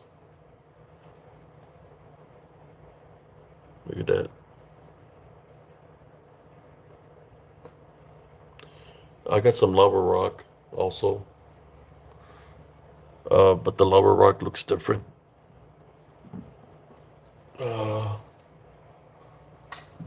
I got a big specimen right here. Oh, I'll show you this piece. This is like one of my favorite pieces. It's a moon.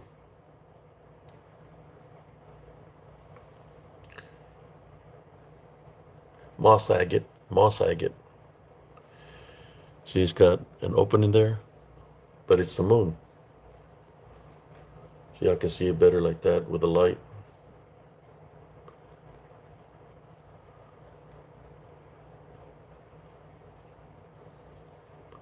It's got some druzy in it. You see the druzy pocket?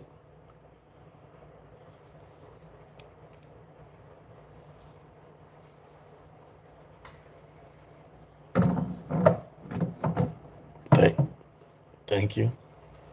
That's one of my personal collection pieces. That I got a big one here. Let me see if I can get it. Ah,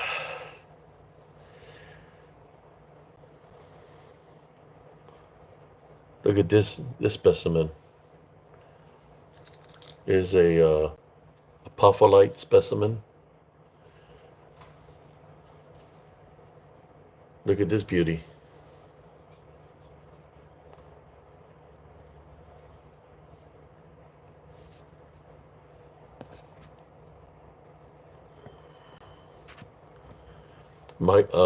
Michael is still here trolling. He's seeing the specimens and he's tripping because he's thinking it's meth, but it's not meth. It's called apophyllite.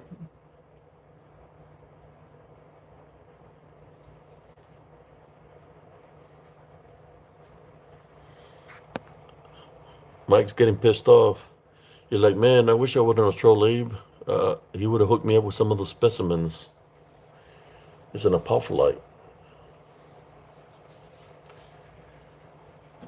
I'm thinking what I'm going to do one day, brothers and sisters, is go through my collection. I have a big collection of.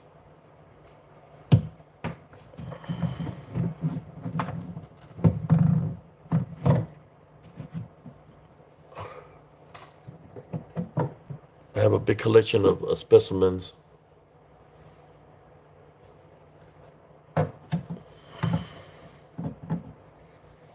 They're everywhere.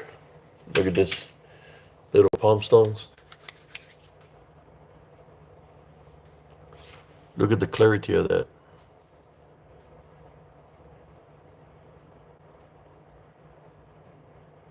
Here you go, Mikey. Let me hook you up, man.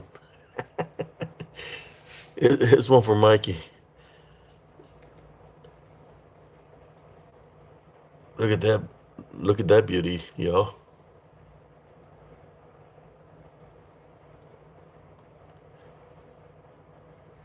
Here you go, Mikey. You can have some fun with your buddies.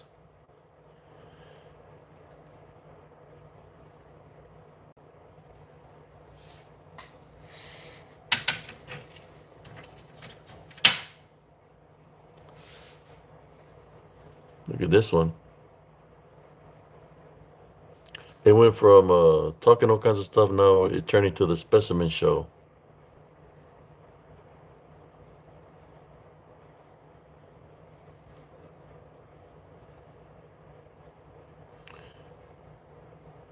Here you go, Mikey. Mikey, you see that?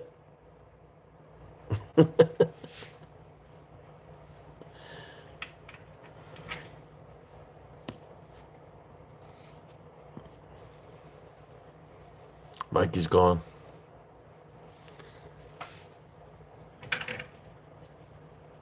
Here's a Smoky, but it's got a rough side to it.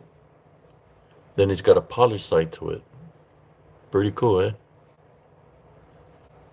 Let me see what time it is. Okay. I have Specimen. You want to see something cool?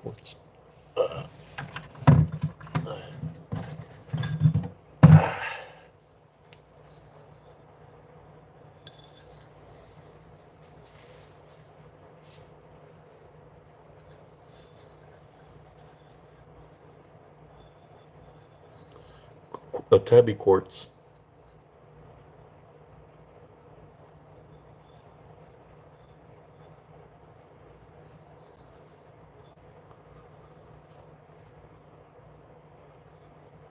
Trying to get a good look at it. Let me see if I can adjust this. Tabby quartz.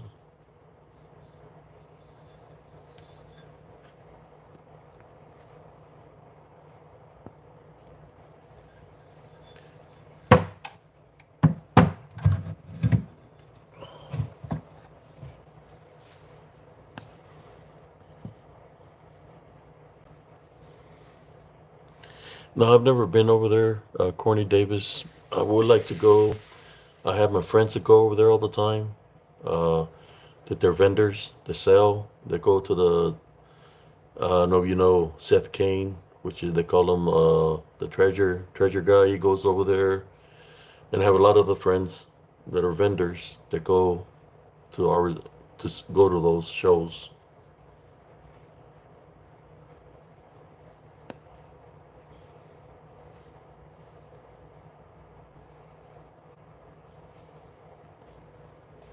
So Mike is getting mad because he has nothing to show to the. He has nothing to show to the people. We got blue angel. It's called blue angelite sphere.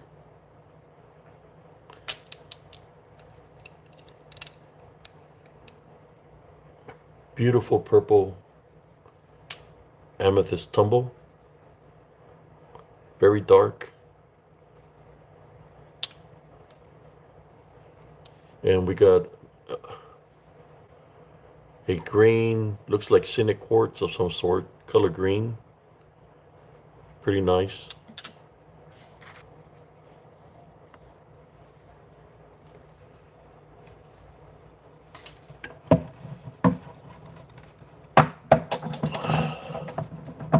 There's just some of my specimens, brothers and sisters.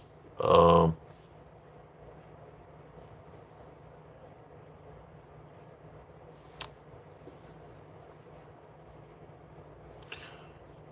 super discounted? Well, shit. Corny. Let me know, Corny Davis. I'm Ape Cias on Facebook. Maybe one day I'll make a road trip that ways to go check it out on the last day.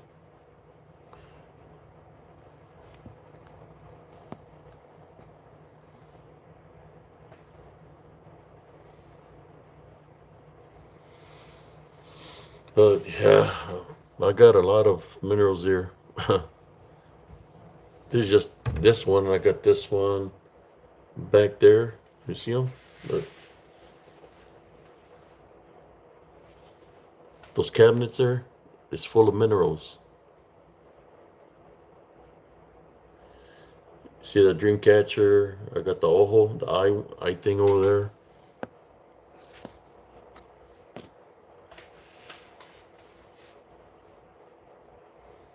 Yes, yes it is, brother. I keep tumbles in my pocket. I got two tumbles in my pocket. This is supposed to be from a like a meteor splash, and it becomes some kind of like glass after the meteor hits. I got this one in my pocket.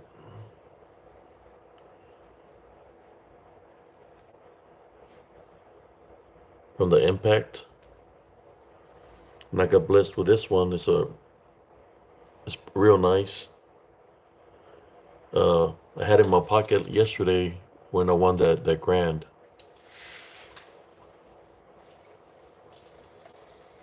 Yeah, I got all kinds of stuff. I got it everywhere. Spheres, towers, eggs, septarian. I mean,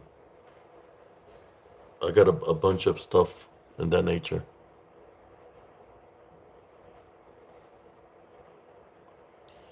But I'll try to make a video to show that all the things that I got. I have some boxes I haven't even opened up yet.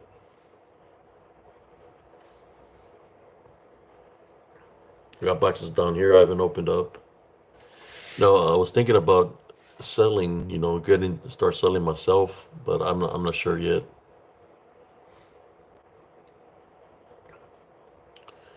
Yeah. Selenite,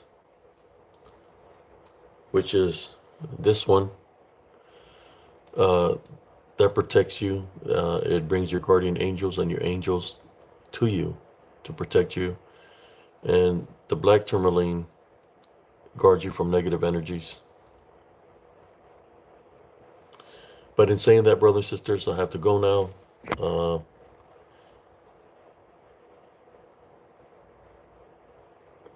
yeah, that's what it is that I have in my pocket.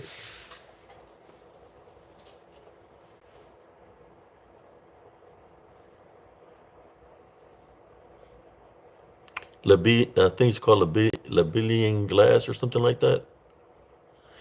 And there's some other ones that are like look like pieces of metal, but but this comes from that too. Look at that. And they normally sell it by the gram. Yeah, the dream catcher is safe. I got several dream catchers over there. I got, if you look up there, the evil eye with the eye. Yes. Thank you, Timothy. I'll be right back. I'm gonna try to wake up my wife, or if not, I'll let y'all go for today. Uh, and what I'll do is I'll try to make a video and share probably so people can see my collection. I have a big collection of specimens and all kinds of things. Yes, I have one with a wolf outside my front porch, with chimes, a dream catcher to protect, also because of the unclean spirits that are out here, shapeshifter skinwalkers, demonic entities. So I'll use everything in my power to protect my home, in which there's no is a safe heaven, and there's no negative. How should I say? Nothing negative in here because it's not welcome. Thank you, brother Scanner. Well, Yeah, let me go wake up my wife real quick, and I'll come right back. All right.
Here's another cool one. Smoky quartz tower. Look at that beauty.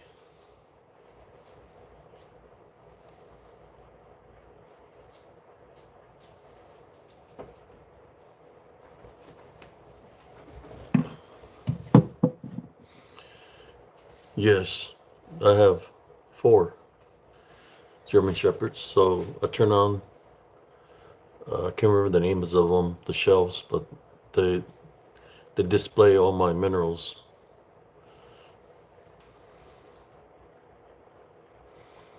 Yes, that's his Rebel. He's a German Shepherd. Come here, Rebel. Don't want to see you, Rebel. Come here.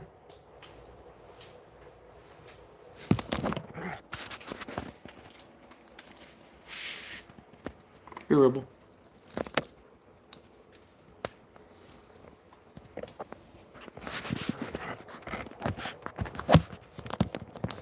Yeah, that's Rebel. Rocky is pretty big. He's way bigger than Rebel. He's probably like 10 pounds heavier than Rebel. Yeah, he's a real good dog.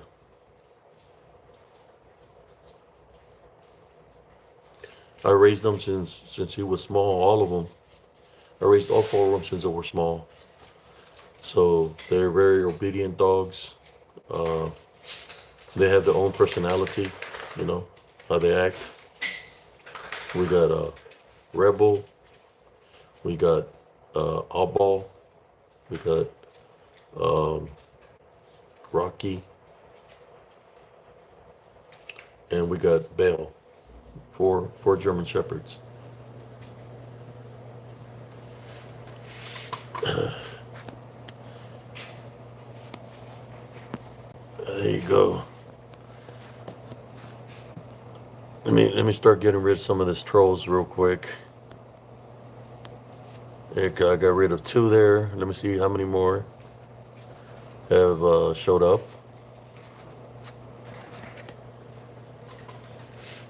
Yeah, got 4 of them, man. 4 dogs.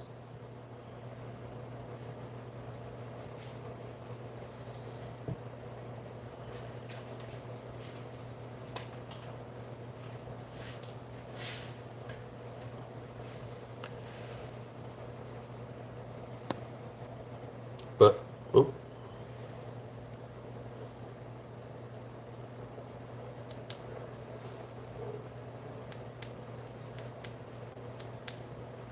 there we go.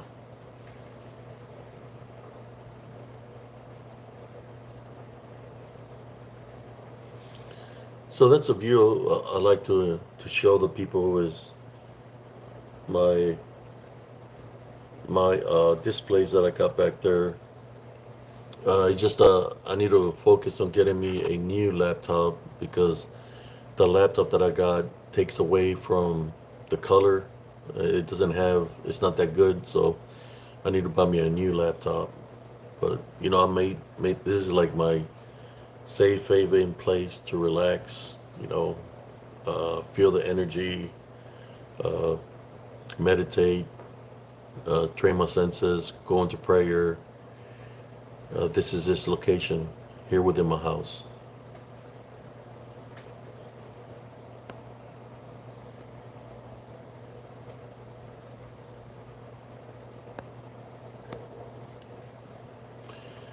I'm not here to talk about politics. I'm just here to talk about Jesus Christ and the beauty of the things that are within this world that are created by Jesus Christ.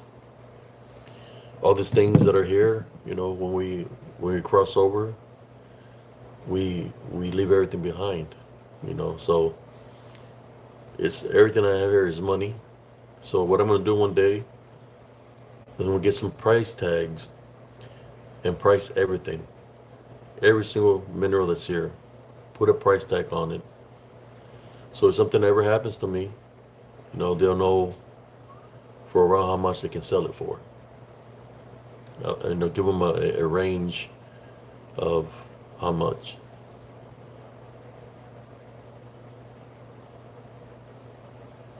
Well, Ironside,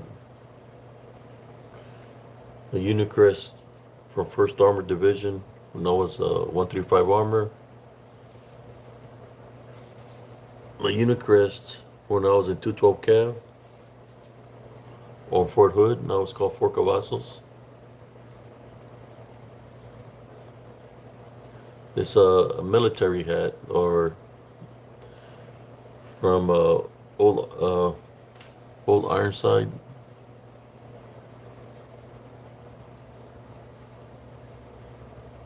But in saying that, brothers and sisters, I want to say thank you all for those that tune in so early in the morning. Sorry for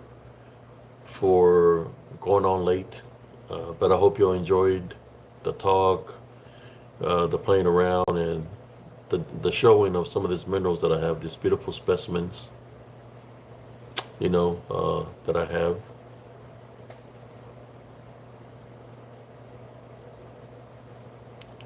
God bless you. Life, light, and blessings to every single one of y'all.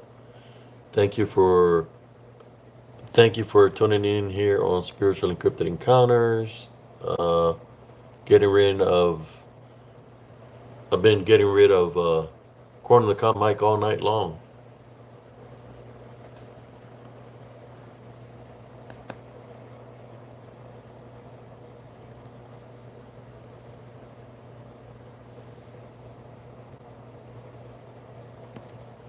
I guess he got off the high and now it's coming to troll again. He's popping out of nowhere. Thank you, Courtney.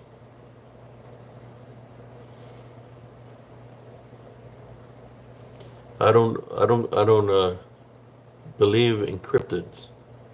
I'm just being honest with you. But what they are, you know, it's about believing. You keep believing something, you're giving it power. What they are demonic spirits that people are believing in. So if they're giving these demonic spirits power, then they have power over them because they're believing the manifestations that they're taking, whether it's a manifestation to look what the crypto community calls a Bigfoot, whether it's a manifestation of what the crypto community call a Mothman, a Dog Man, a Goat Man, uh, Pan, right? Pan. Whatever manifestation they take is from the demonic realm. So if you're believing that it's a cryptid, then you're giving it power. That's why I created this group, spiritual and cryptid. What I mean cryptid is because I'm trying to bring the spiritual aspect out of it. That's where I put spiritual first when I created this group, Spiritual and Cryptid Encounters. Because there's people that said that they run into cryptids, like Bigfoot, Dogman, but then they say that sometimes they disappear right in front of them. Well, something that's in the flesh, it doesn't have the ability to disappear in front of you. Now, something that is demonic, it does. There's people within the cryptid community that say that when it disappeared, it smelled like sulfur. When it disappeared, it smelled like pestilence. Well, because they're coming from the hell realm, right? That's why it smells that way. So how are you going to battle something that's not of the flesh, but out of the spirit? You're going to battle it spiritually through Jesus Christ. Yes, demonic, whether it's a disembodied demonic Nephilim, the Legion, Lucifer, and anything that they learned the witchcraft and necromancy from them, whether it was shapeshifter, skinwalkers, shaman, witches and warlocks, voodoo people, people that practice things through sacrifices, that believe in other demonic presence, right? Those are the things that we have to fight spiritually, because you're not going to be able to fight it physically. Even if you have a weapon, that's not going to work. The only way you're going to be able to fight it is through Jesus Christ, through going into prayer, calling upon Jesus Christ, and tie, bind, and rebuke it in Jesus Christ's name. That's why I created this group,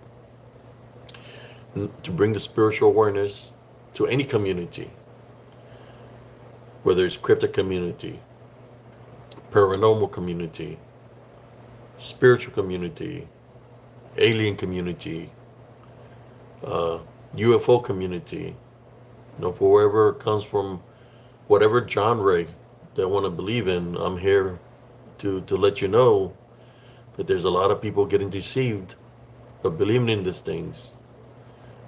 But these demonic beings, they have the ability to manifest into these forms. I'm just here to bring up the spiritual awareness, to awaken up people spiritually.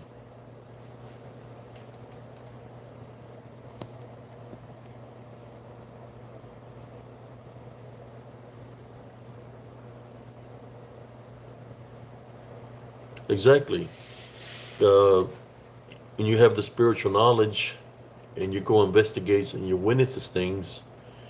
That's why I come up with the information that I come with, because I'm literally, I was boots in the ground when I was in the military, and I'm spiritual boots in the ground when I go and investigate in these locations, because when they surface up, they come at me. And they're not coming at me to talk to me.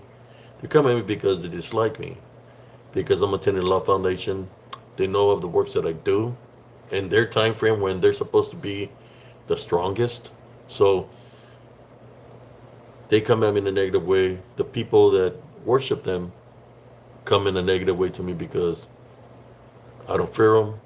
I attend my Love Foundation, and I will come on through Jesus Christ. This is what do this works.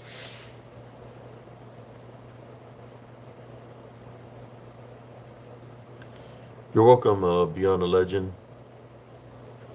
So most of the people that come at me in a negative way here in Spiritual Encrypted Encounters are people that they're struggling in life. They might be being spiritually bonded, or that's what they worship. They're part of a cult. So when I talk about Jesus Christ, they come in a negative way, or they want to put that agenda for people to believe in aliens, people to believe in vampires and werewolves. They bring all these different things, but they don't want to believe in Jesus Christ. They want to believe in all those other things, but why do they want to believe in Jesus Christ? That's the bigger question, right? Normally when somebody doesn't want to believe in Jesus Christ, it's because they're being spiritually bonded by something. being spiritually bonded. And that's a pretty good scenery back there, right? The way I'm doing this video right now. See the rainbow? That's another thing, if y'all didn't know. The sunlight, right? They said we all know what the rainbow represents. That the earth would never get flooded again, right? But Jesus Christ wouldn't flood the earth that way again. Uh, but through the rainbow of the sun, or should I say through the ultraviolet rays of the sun that produce the rainbow, that by itself can debunk, or should I say, blow the cover of the demons or the DDN. It'll blow their cover, and when you're doing a live feed out there during the day, you'll be able to capture them during the day. I just don't see why people go out at night when you can capture them during the day, and you'll get a better picture during the day than at nighttime, because at nighttime they don't even produce a heat signature, because they're not here in the flesh. Where have you? I'm going to ask you a question, brothers and sisters. Where have you seen a heat signature of a Bigfoot or a Dogman? Right?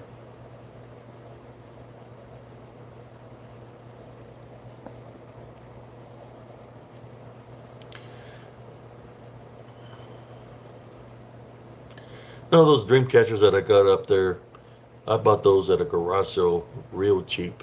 Guess how much I paid for them? Not at a garage sale, at the flea market.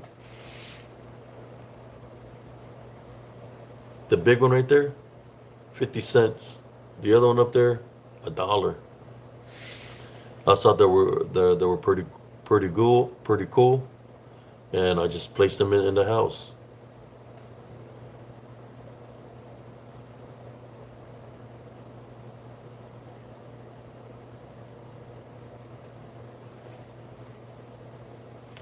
I have one hanging outside, a dream catcher.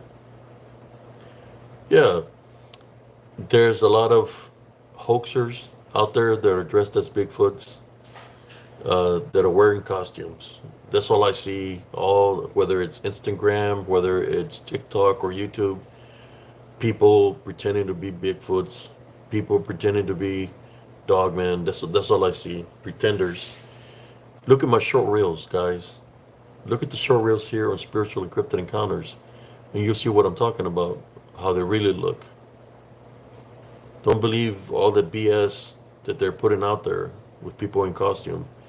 Those communities, they just want to make money off of Bigfoot, make money for people to believe in that. The real deal is a spiritual threat, right?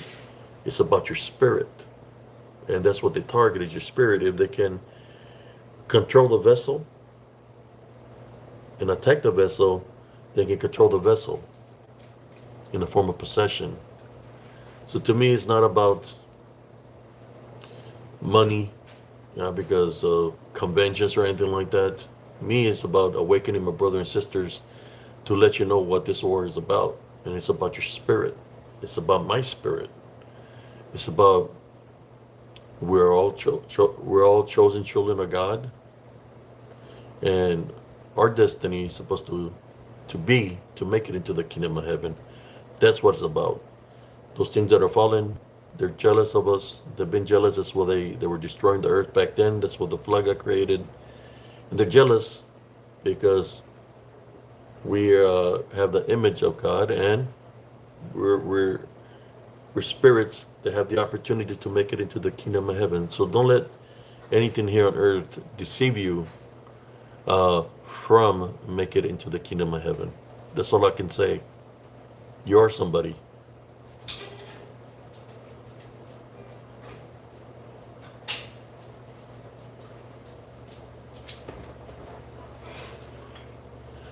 You're right, Brother Legend. There's some that say this about Jesus Christ, but it also has to do with the works.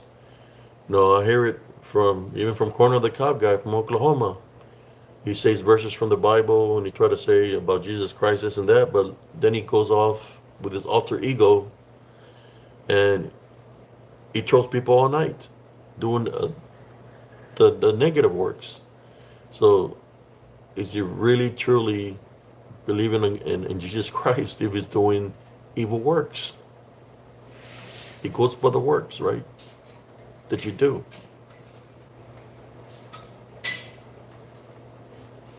So just because you say, I believe in him, he goes by your works also, buddy. And as you can see, whoever's been viewing here tonight, he's been coming with so many fake profiles all night long, or all morning, because it started at 2:30 in the morning. No, no good works at all of this guy, you know. I'm trying to get him to understand, you know, to awaken this guy, but he's like I said, either spiritually bonded or that's what he's allowing in his heart. You know, that's he belongs to the other side of the balance, and that's what he dwells in. You know, that's what I see, and he's getting pissed off. I type under rebuke you in Jesus Christ's name, Mikey corner the cop. There he goes. He got mad, and bye. Uh, his name is uh, what's his name? I don't even know what his name is. I just call him. I'm just gonna call him Corner the Cob. He's not even worth saying his name anymore. He's been trolling me since I got on all night long. I'm not even gonna say his name. It's not even worth it. But he knows I'm talking about him, you know. But that's what he does. You know, some people just ain't gonna change. They're gonna stick to what they believe in. They're gonna stick to what was taught to them, and they don't want to change. You know.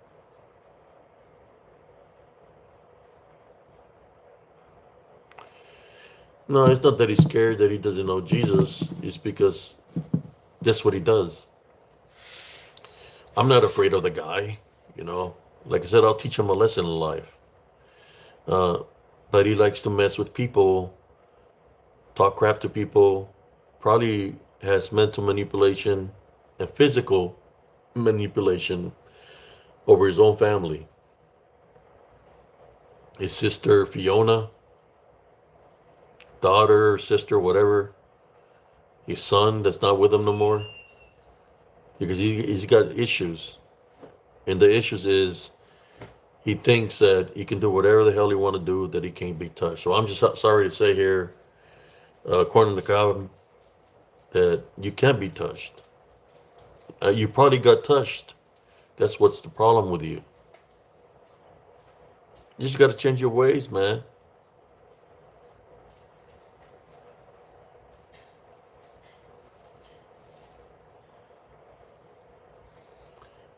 Yeah, I'm used to this guy, you know, so he don't even bother me no more.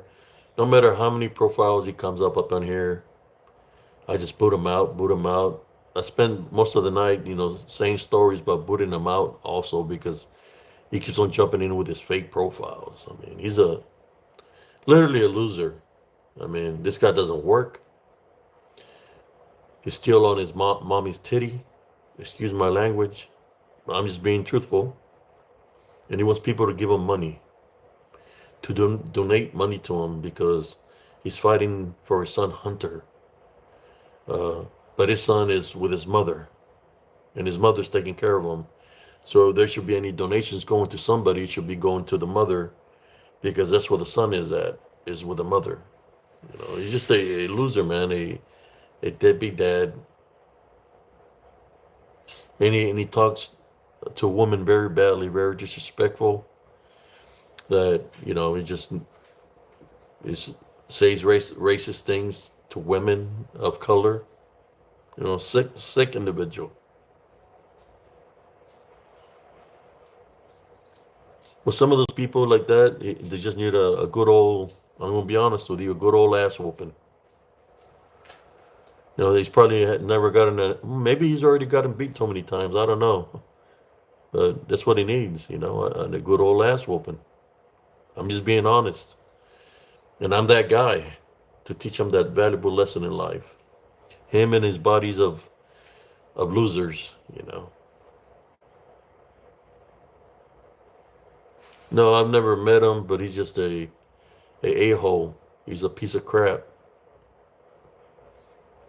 Before I started doing lives here in Spiritual Encrypted Encounters, he trolled me for about a year and a half on his group. I got invited to go to his group by him. Uh, I was there posting pictures, and he started trolling me with all his fake profiles. I didn't know he was trolling me till I figured out it was him. Where I'm arguing with this guy named Damian Peterson, and I'm writing back to him. Next thing you know, it's him, and he's like, "Why are you saying this to me?" What happened is he had both accounts open, the fake profile and his original account. So when they were both logged on. So when he logged off the fake profile, it went automatically to Stephen Michael profile. You know, and that's why I knew that it was him that was doing it. That's why he's a deadbeat troll. It's not that he's jealous. Only that's what he's about. He's been doing it all his life. You want to talk all that smack and troll people. One of these days he's going to run into the wrong person. Me, I'd rather maintain my love foundation. But he's going to run into the wrong person. It's going to be too late. You know. Maybe we can see the beauty of this one now, since I got it right here. Smoky quartz. Look at this beauty. It's a smoky quartz.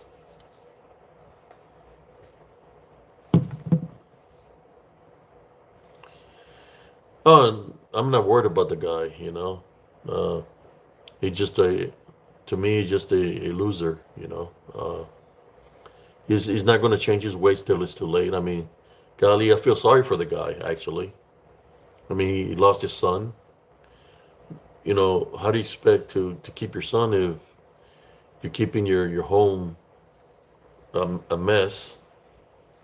Then the people from the government come, CPS, and find your house trashed, which is unfittable for anybody to be living in. Then you wonder why they took him. I'm just glad of one thing. Yes, I got rose quartz also. I'm glad of one thing, that the son is safe with his mom. That's what I'm happy about.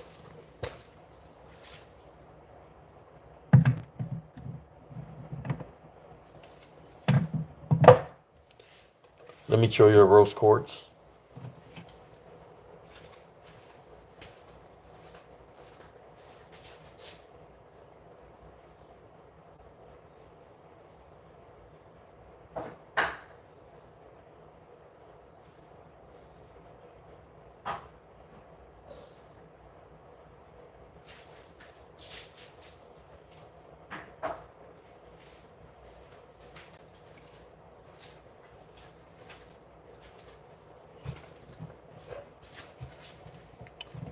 Uh, yeah, I need to look for it. I got spheres of rose quartz. I got towers of rose quartz.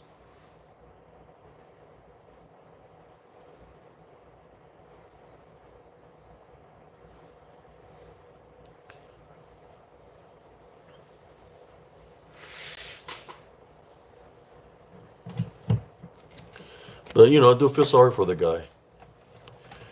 It's like I've always run into homeless people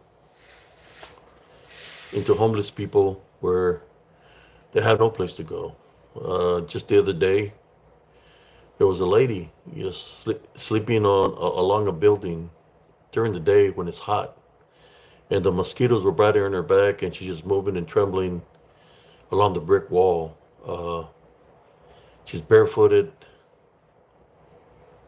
Uh, she had a goatee.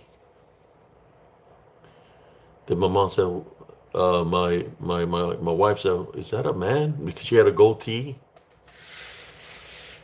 where she has no place to go. Uh, Most likely don't take showers. or personal hygiene. I felt sorry for her, and we blessed her with some money. Now, those are the people that are the real people that need help, is the peoples that are struggling in life. So we blessed her with some money, right? You could tell that there was something wrong with her. You know, she could had speech problems, and she was like, she didn't want to take the money. That's when it's a good person. She didn't want to take the money. She said, "No, I'm good. Uh, I have a check coming in." You know, she's saying that she's got a check coming in, but I blessed her with the money anyways. Uh, she didn't want to take the money because she was saying that she got a check coming in, but I still blessed her with the money. You know, those are the kind of people right there that are the real people that need the help, not this freaking loser, freaking corner of the cob guy that he just by the things that he does, the trolls. He's a freaking loser. That's not a person that needs the real. There's people that are real needy, that are homeless, that need the real help. Yeah, some might have be on the bad road, but there's some that are not. They lost their job, they got hurt, they lost everything in their lives. Those are the people that need help.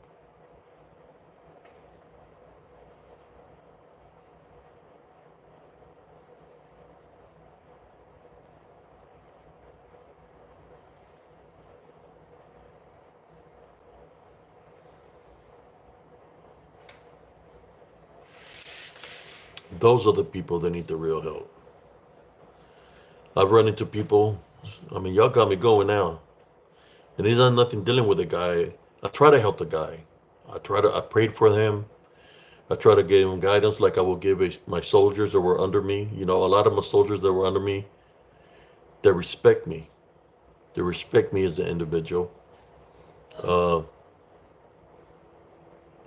as their sergeant, they still call me sergeant. I would give them the guidance to show them the way, how to survive, and all kinds of different ways, right? And they respect me till this day. No, it's just certain individuals, just, or how should I say, or frauds, fraudulent. They really don't need the help. Uh, to me, I feel that this guy that's always begging for money, he's doing it for something else, for the wrong reasons. And people are buying his BS. I can see somebody's character demeanor just by looking at him.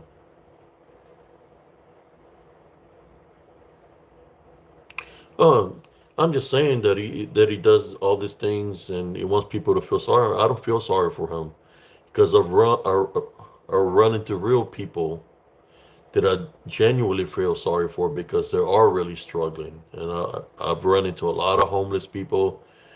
I see homeless coming out of the woods, where they're living in the woods because they have no place to go.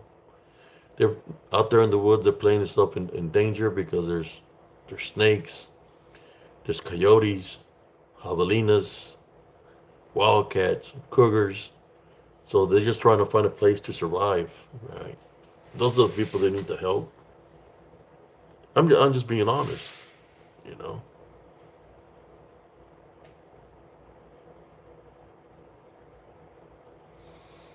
And then you got some that really do not need the help. I remember there was this lady, panhandler, that had a sign. Uh, I work with food, and I followed her.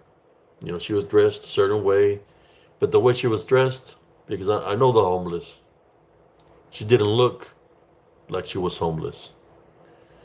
So I followed her, and I seen where she went. She got into a brand new truck and drove away. You got people like that, you know? They do it because it's an easy way to make money.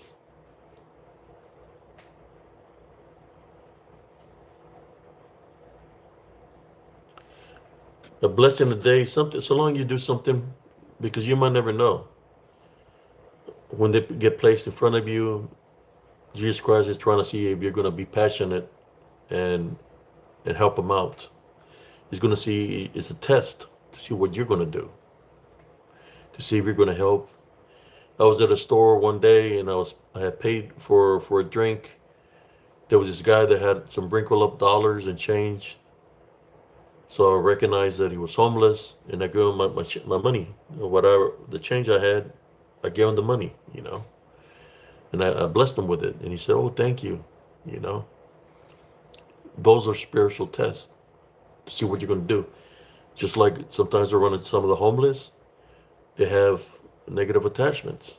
They're being bonded by something, and the unclean spirit that's bonding them is showing itself, manifesting through them, and literally like laughing through them, like letting me know that it's got control of this individual. Sometimes they say, "Don't interfere." So when they say that, I say, "I tie, bind, and rebuke in Jesus Christ's name," and it flees. When it flees, I get time to talk to the individual. I try to find out what path that they're in, what happened, did they get in a situation, did they got possessed. I tell them what I witnessed and what I seen, and we pray. They ask God for forgiveness if they're living to eat, uh, and I pray for them to stay spiritually protected for whatever was there afflicting them, for it not to be able to come back.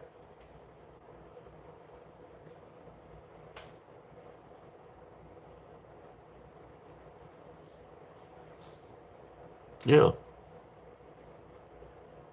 Thank you, Claire Ellis. How you doing, sister? It's just you have to be living life a certain way to understand.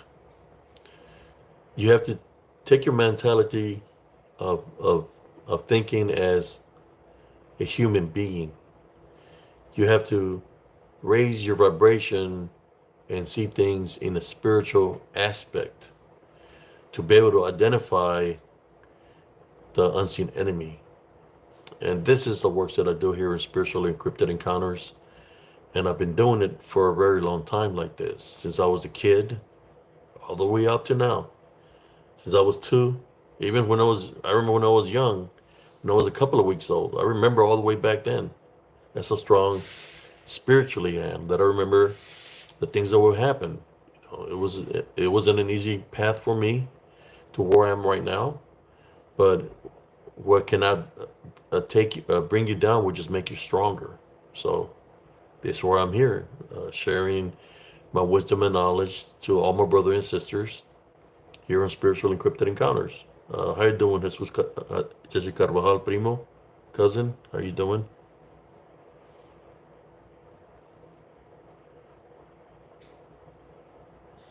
Yes,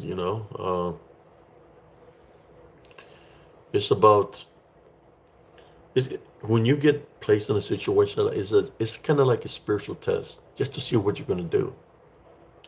There's one day I was driving on the road. Well, I wasn't driving. I was in the passenger side. My wife was driving. I seen a man that was walking real slow on the side of the freeway, and I told my wife, should we help him? But she was in a rush because she had to go do something. So I got home. I got some bottled waters, and I said, hey, I'm going to be back. I'm going to go give this guy some waters because the way he's walking like he was real tired, maybe dehydrated. So I got back on the highway, but I had to go the long ways to be able to come back. But when I was taking the waters, I didn't see him no more. I don't know what happened. I don't know where it went.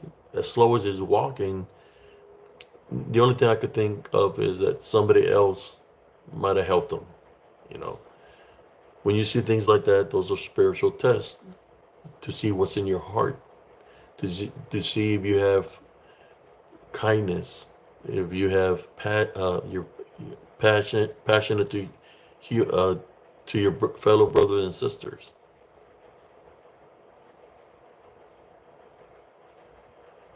It's warm and sunny in the UK.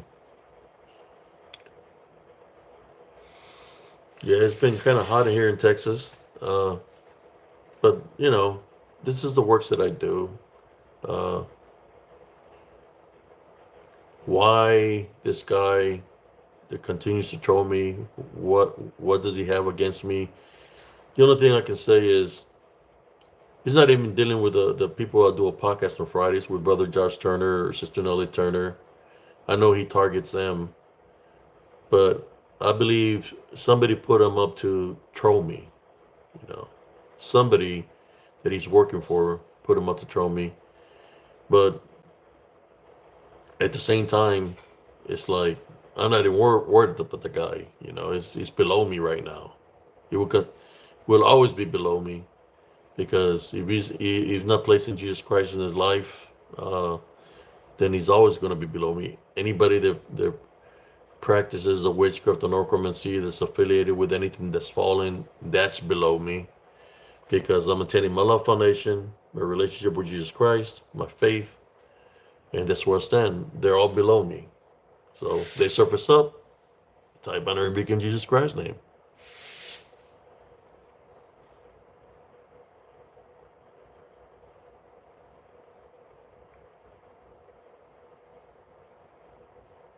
Compassion. Yes. I got tested at the story of when I was in the military. I went in basic training, right? And when I went in basic training,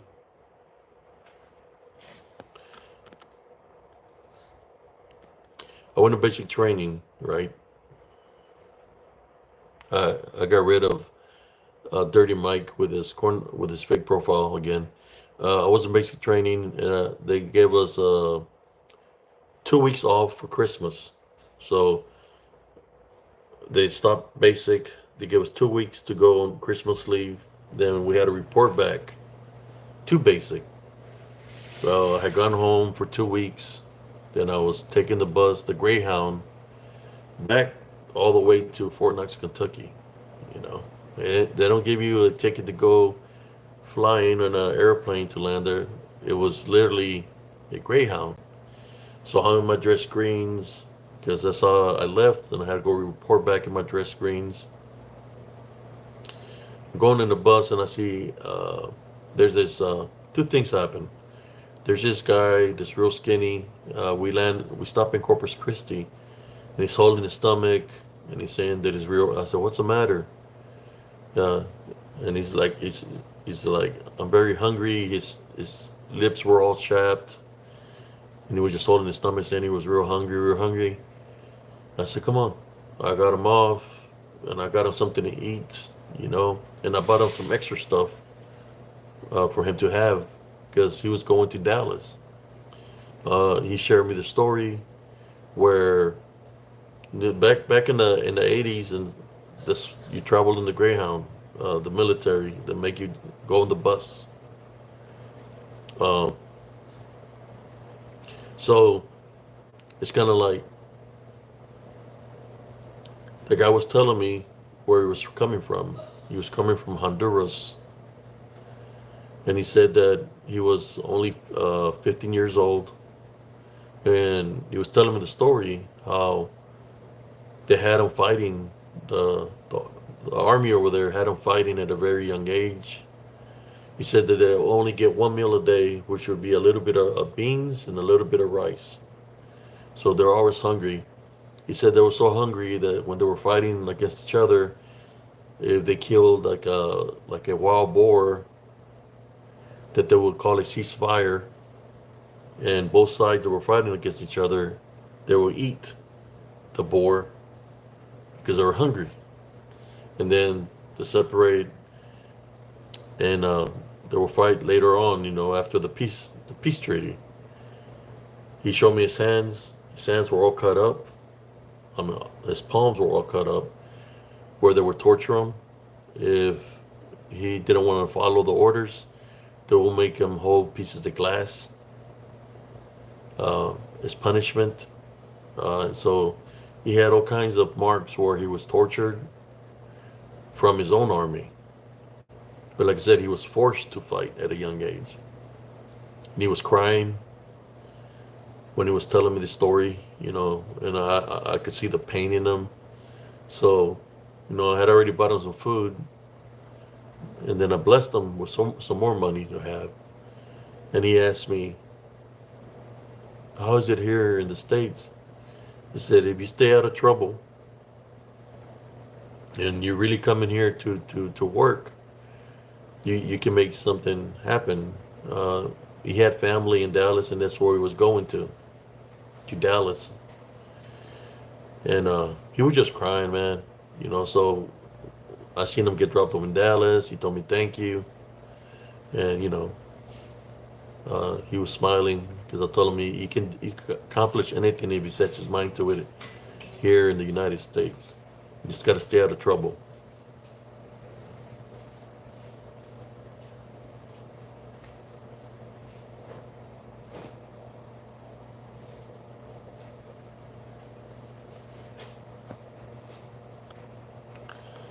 If you see people saying ridiculous comments, that's dirty. Corner the cop guy.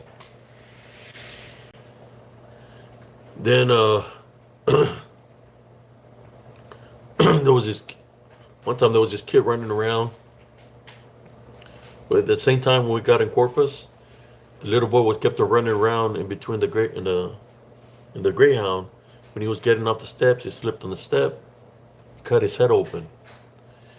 I had a tourniquet in my pocket. I kept it with me, like a band-aid, like this, so applied pressure on his head to stop the bleeding, and then I wrapped the the well, not a tourniquet, but the bandage on his head, and I told the mother to take him to the hospital so he can get some stitches. Uh, I'm more sure he's probably already grown up by now because this happened when I was 19. So he's up there 19. This is in 89. So he's up there in age and he probably remembers me helping him out.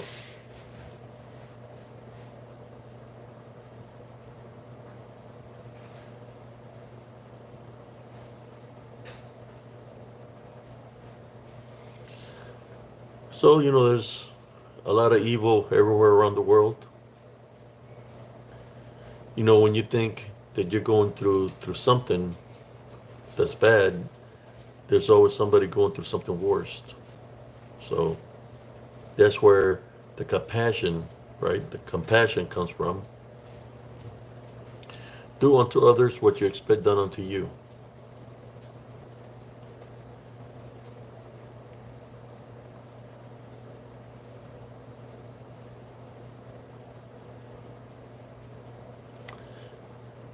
If I had somebody that was how should I say, a writer, maybe I would write a book. Uh, Maybe somebody will volunteer for me to help me write a book. And I can share all my wisdom and knowledge of different stages of my life, of what I witnessed, what I did to endure and overcome my trials and tribulations through life, to all the way to now. Sister Claire Ellis been knowing me for a long time. When I was on Lightworkers of the World, that was I had Positive Spiritualist, and I was doing Lightworkers of the World. Um, on Lightworker Light feeds. The reason I left Lightworkers of the World is because one of the admins said, you can talk about love, but you can't talk about Jesus Christ. It's like, they're like, we don't do religious things in there. So what kind of love are you talking about there? If you're talking Lightworkers feed of the world or Lightworker of the world, what kind of love are you working through if Jesus Christ is the ultimate love? So after that, it's like, you know what? I distanced myself from there. When the admin tells me, not, I said, I cannot leave Jesus Christ out of the equation. So I distanced myself away from that group. I left it a long time ago. Even though they had a lot of viewership there, I left.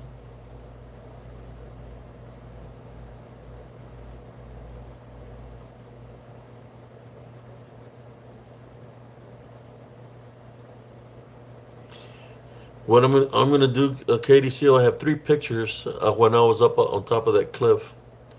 I can place those pictures, and I can place pictures of the after effects of me falling off that cliff when I got shoved from the back. Maybe your spiritual sight might be able to see something there, within the picture. Um, but I have pictures of me how I looked afterwards. I was black and blue all over.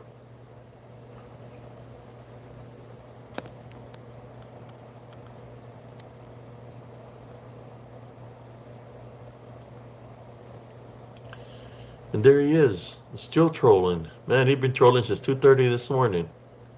And he continues to troll. He got nothing else better to do.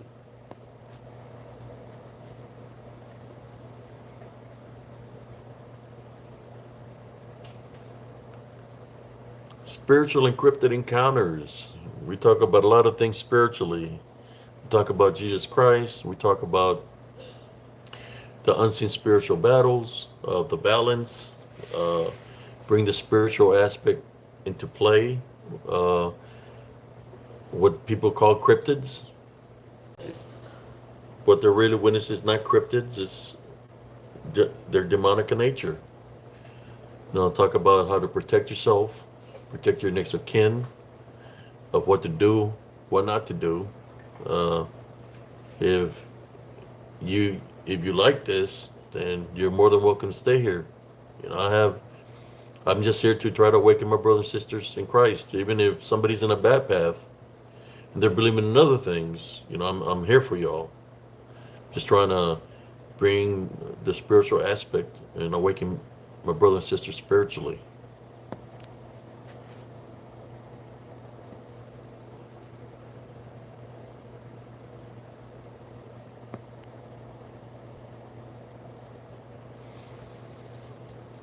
This necklace,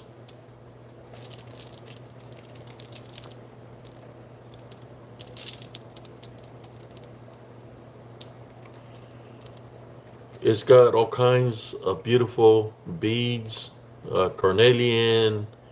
I believe it's got some jade in there. Uh, some fire quartz. You see the fire quartz? There's some with some. It's got different specimens. Look, some carnelian.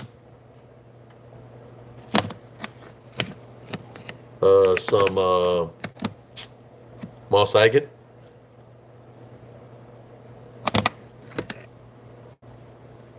There's different kinds of beads on here. Some agates.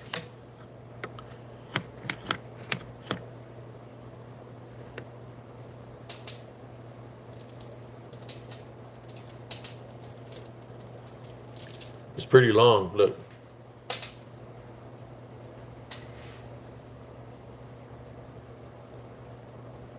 So what I do with this one, I double it up, put it around my neck. Yeah, jade, onyx, got everything in it. In my pocket, I was showing everybody, I got some Liberian glass.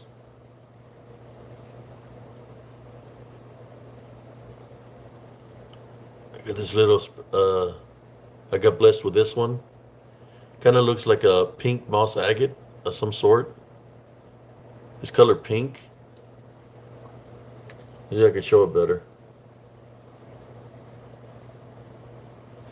Oh yeah, back there, a lot of minerals. Shelves here to my left, a lot of minerals. Here, a lot of minerals. I mean, I would do a tour with y'all, but I want to do it during the day. It's better during the day so y'all can see.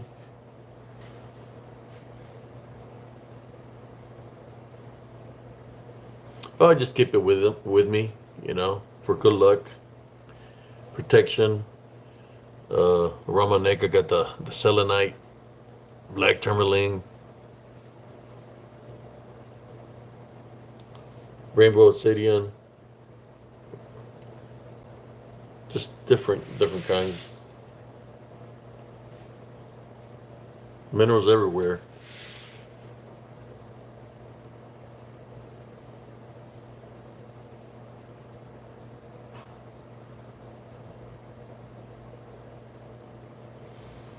Yeah, I got some obsidian, raw obsidian. I got some spheres that are tourmaline, some spheres that are obsidian, rose quartz, smoky quartz, carnelian, uh, you name it.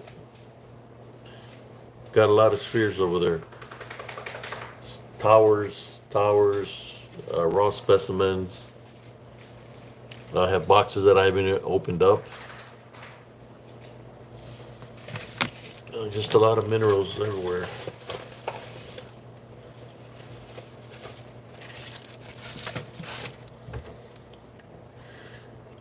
Uh, I don't think I showed this one. Look at this one.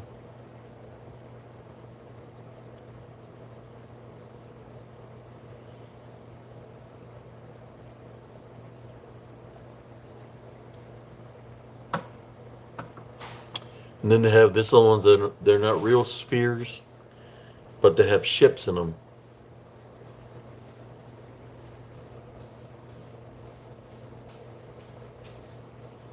Good morning. Good morning, love. Got towers. It's just like moonstone, peach moonstone with smoky quartz in it. Sometimes I find some good deals online, brother and sisters. That's why I purchase them, because I get them at a good deal. It could be like a clearance sale. Man, I got it everywhere. Look, I'm gonna take the phone up so y'all can see for yourself. So y'all can see all this stuff. Uh,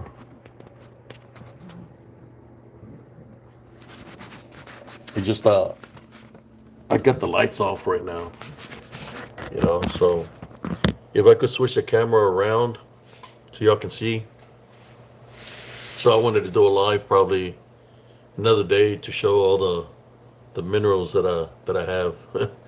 I got too many. Ever since I came tumbling down, like from when I got shoved, I've been collecting minerals ever since. I know the heavenly angels were there protecting me, because whatever shoved me wanted me dead, but the heavenly angels protected me from the tumble. I know my body was bruised up real bad, but uh, I was in pain for about 3, 4 months or longer. You know, I had bumps that wouldn't go away until they finally went away. But thanks to Jesus Christ, I think my elbow is still messed up. This elbow here, see that? See, this one is normal, but this one blocked me from hitting my head. It blocked me from, blocked my the big boulder from hitting my head with my elbow. So you're welcome.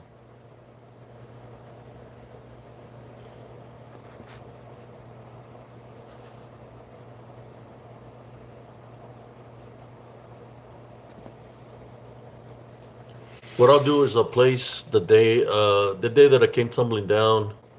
I was weighing like 278 pounds when I got shot from the back. Uh, I haven't gone back to the location ever since then. I believe that area is in Chalkridge Falls, that is infested with shapeshifters, skinwalkers, because I would see them running around. Uh, that area, natives used to live there at one point in time, and it's a shapeshifter and skinwalker that shoved me from the ridge.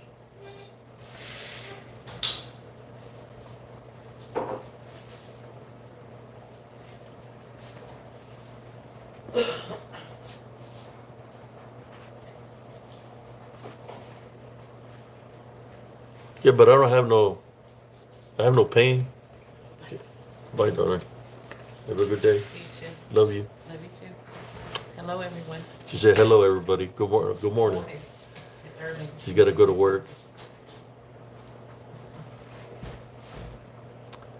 Yes. 10 years in the military, U.S. Army. That's what it was. It was some shapeshifters, skinwalker, or should I say, in shadow form. I'm gonna place a picture after I finish this live this morning. I'm gonna place a picture for y'all. Uh, but you know what? What I can do for y'all? I'm gonna turn on the light here, and I'm gonna show you. I'm gonna show you my minerals. Don't freak out, y'all. Let me see. Here we go.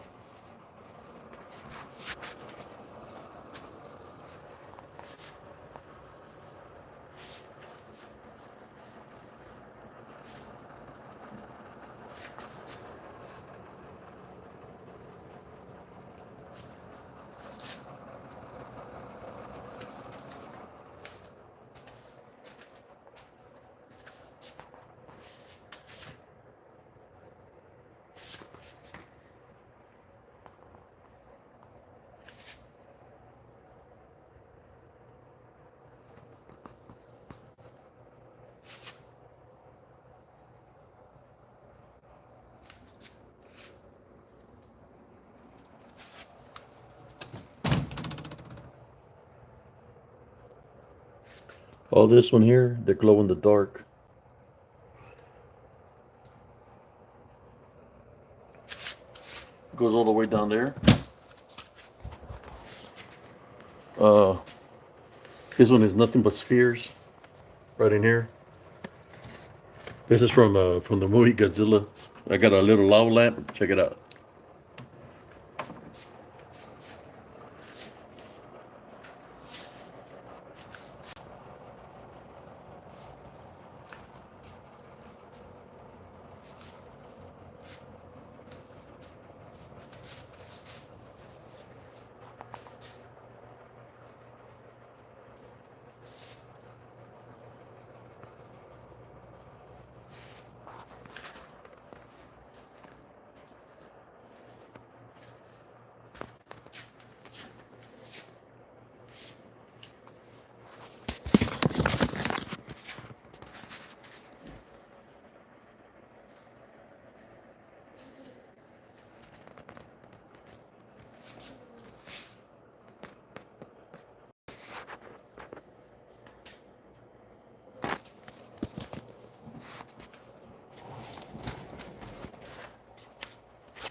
Y'all enjoying that?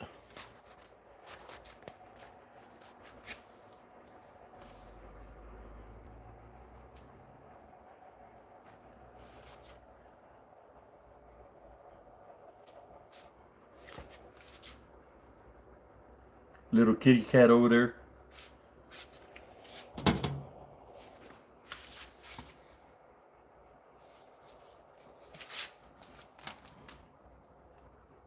There's some big specimens down there.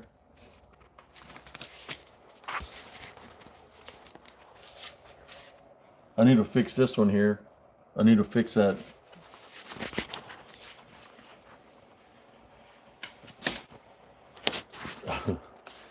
I'm just sharing it with y'all. Specimens. This is like this one here is the bling bling. A lot of bling bling in here.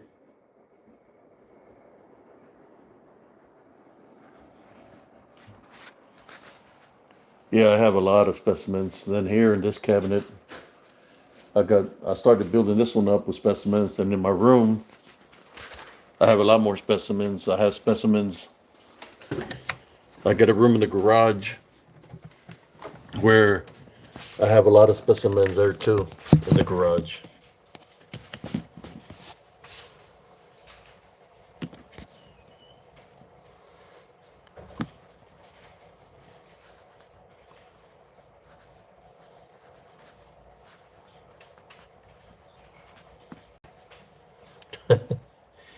And that's from getting shoved and getting to meet Mother Nature at a close impact when I got shoved off the ridge. This is what I'm gonna do for y'all. I'm gonna place 3 pictures. I'm gonna make a short reel, and it's gonna be me way up on top, and then I'm gonna place some pictures of when I got how I looked when I got injured. All right, that's what I'm gonna do. So y'all can see that I'm being 100% legit with y'all. That I'm not BSing you. Y'all gonna see that. I'm gonna place the picture of me up on that ridge. Then I'm gonna place the after effects of when I got shoved. I was my back was against the ridge wall, right, and I got shoved from the back by an unseen force to try to take me out.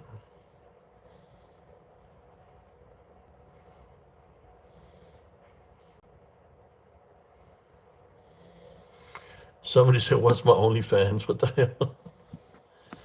This guy, man, he keeps on trolling, don't he?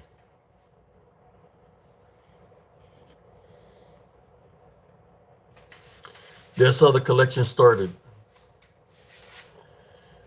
The first, the first mineral that I seen that I bought after the fall was amethyst.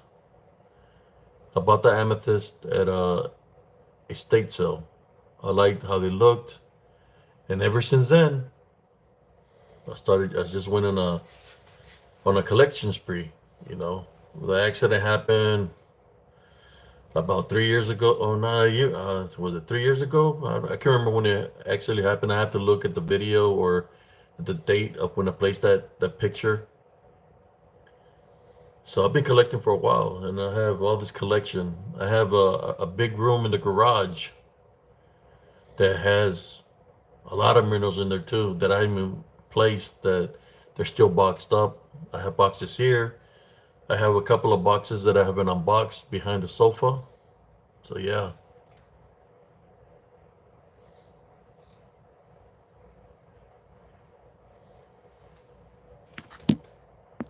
Corn on the cob identified. Fire on the way. Bye bye, corn on the cob. Yeah, they got nothing else better to do. I have a big amethyst crystal here. I was thinking about making a necklace with it, but then it'll be hanging like this.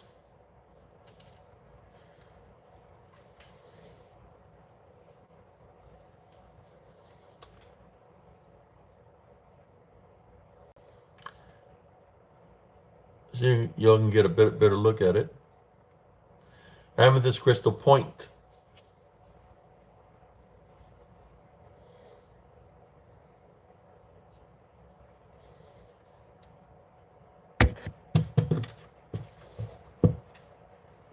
Yes, I live in Texas.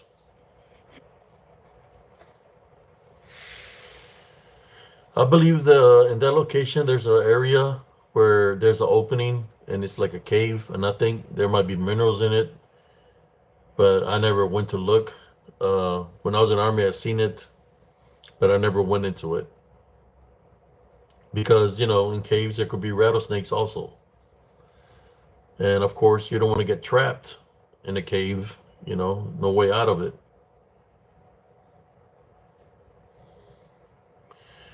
It was nothing behind me. It was just the wall that was behind me when I got pushed from the back. And it was a sharp incline that I was trying to grab every tree that I was passing up. My ankle twisted, my knee twisted, and I said to myself, I need to drop because if I would have kept on going forward, I probably would have broken my leg. So I just dropped my body and I went tumbling down. I had to drop because I would have broken probably my ankles and my kneecaps. And I just used my body, to break the fall. I bounced almost every. I caught all the boulders all the way down from the location. But one day I will go back. I want to go back to that area, and I might go do a video. Maybe I can capture something that whatever shoved me from up there. But I know what's out there. It's this shapeshifter skinwalkers. They appear in disembodied form out there, which is like dark shadows. Imagine seeing a dark shadow during the day, and they're looking at you. That's where they're at.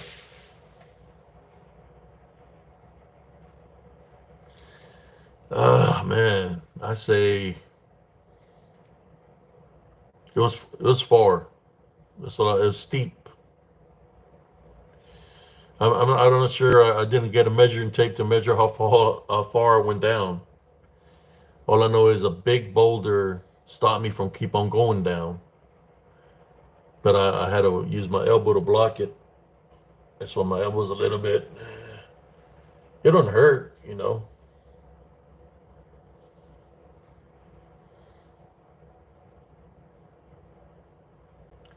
I'm from the Valle too, Nicolas Salazar. Originally from the Valle, small town, Raymondville, Texas.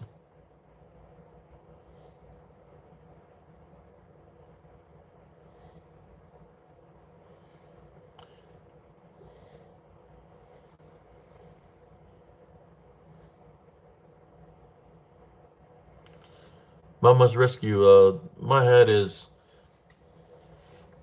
I'll take a while so y'all can see how I look. This I was in the army. It's First Armored Division. That's my Unicrest when I was in 212 Cav. You know, there's a Cav one. You know, I got operate Desert Storm veteran. Then this side I have a Unicrest from 135 Armor when I was in Delta 135 in Germany. This is the medal for liberating Kuwait. No, no, I got U.S. Army here, and I got a little pennant of a tank. And back here, I got the United States flag. It's a cap that you know, I served my country proudly in combat or and after combat. I just wear it, you know. I put in the time, so I get to wear this. Thank you.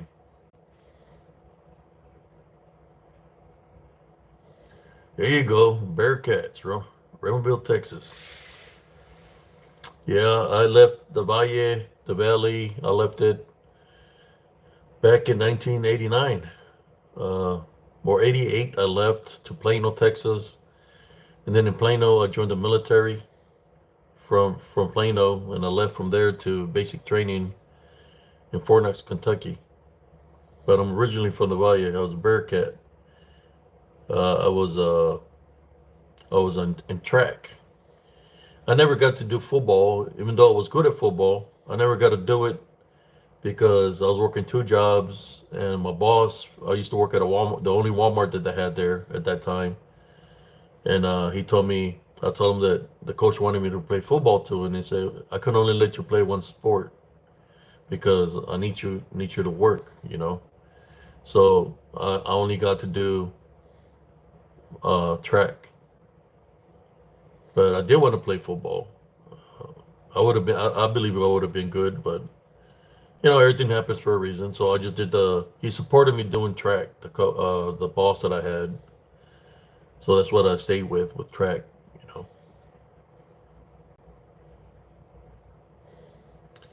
know. You're welcome, Mama's Rescue. No, I'm not young, but when you have Jesus Christ in your life, you you have the fountain of youth with you because you're doing the spiritual works, you're placing them first, and He blesses you, right? I'm 55 years old. I graduated back in 1987. Yes, I knew Salazar is there in Raymondville. Uh, Jesse Salazar. Uh, I knew this guy that owned the Purina Show. His name was Juvencio Salazar, which he was in charge of the Purina Show in Raymondville. Uh, my dad used to work there at the Purina Show. I don't know if you're familiar with Removille, but they used to have a Purina shop back in the day. Uh, and the owner, uh, Juvencio Salazar, he owned that.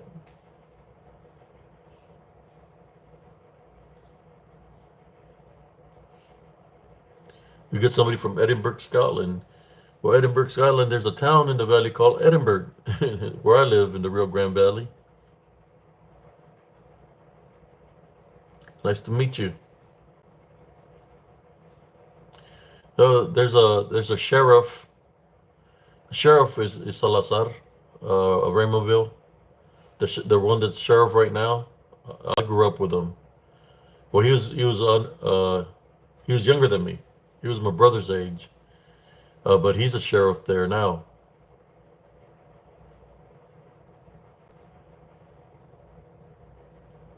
He's the sheriff of Raymondville. You didn't the sheriff. He's Salazar. The sheriff. He was related to. Let me get rid of this troll here real quick. Uh, the Salazars were related to. Uh, what's their names? Can't remember their names.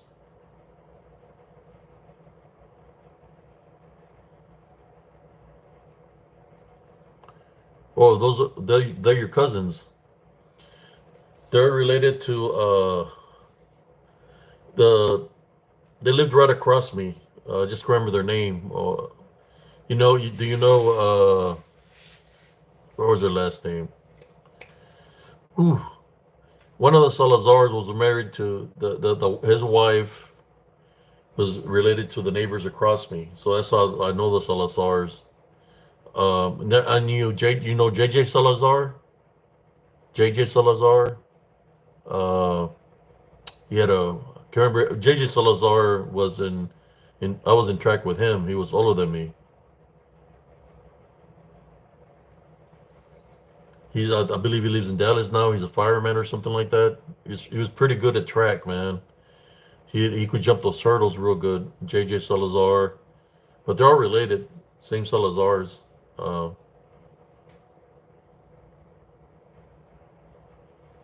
I used to play sports. I used to play little league. I was in little league. I play softball. I play. I was in track. I knew some boxing. I knew some martial arts. A little bit of everything. Jack of all trades.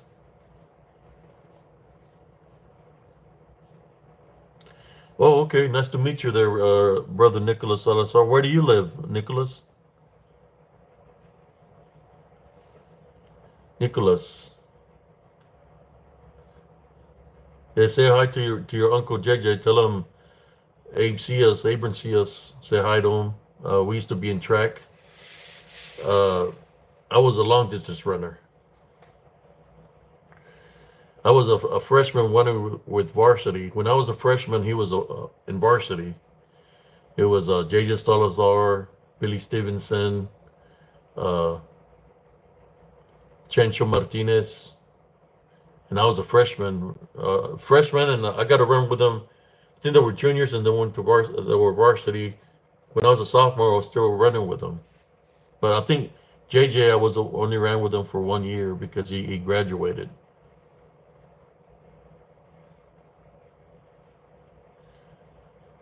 What's your primo's name that lived down 930 West Main? Olivia, what's her name? They're related to one of the Salazares. Sias. Nice to meet you. Uh, Man, I'm trying to remember their name. I don't know how I can forget the name. They live right across me. What was their last name? Uh,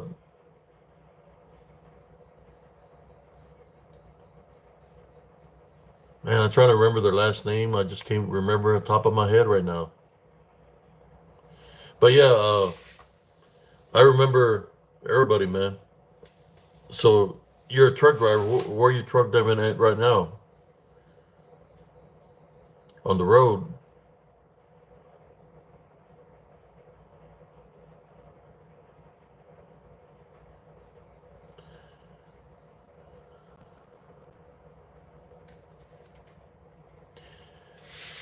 What's your dad's name? Maybe I might know who your dad is. If he's is it JJ Salazar's brother? Ohio, yeah. And yeah, they're pretty tall people. The Salazares. I know JJ was over 6 foot tall. Yeah, I remember Buddy.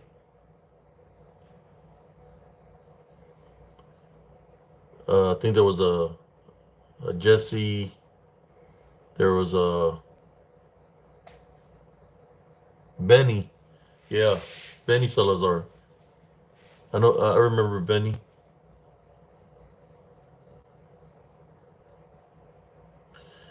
And I'm still trying to remember the cousins of the one that's sheriff.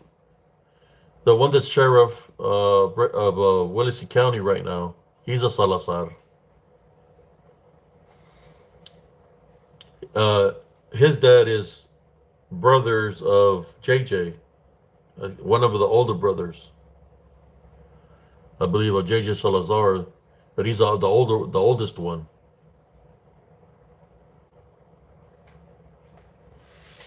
I just can't remember his name. You know, it's been a long time.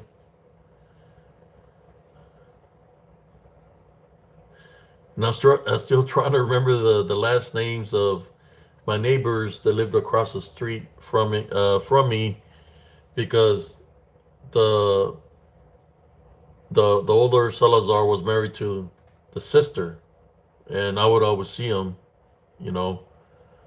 But his son is the sheriff of Willacy County right now.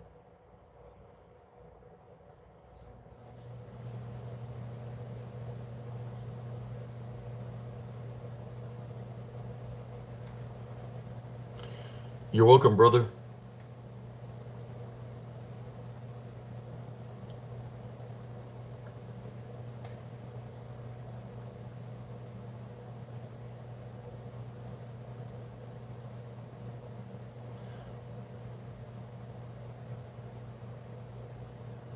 Yeah, it's a small world.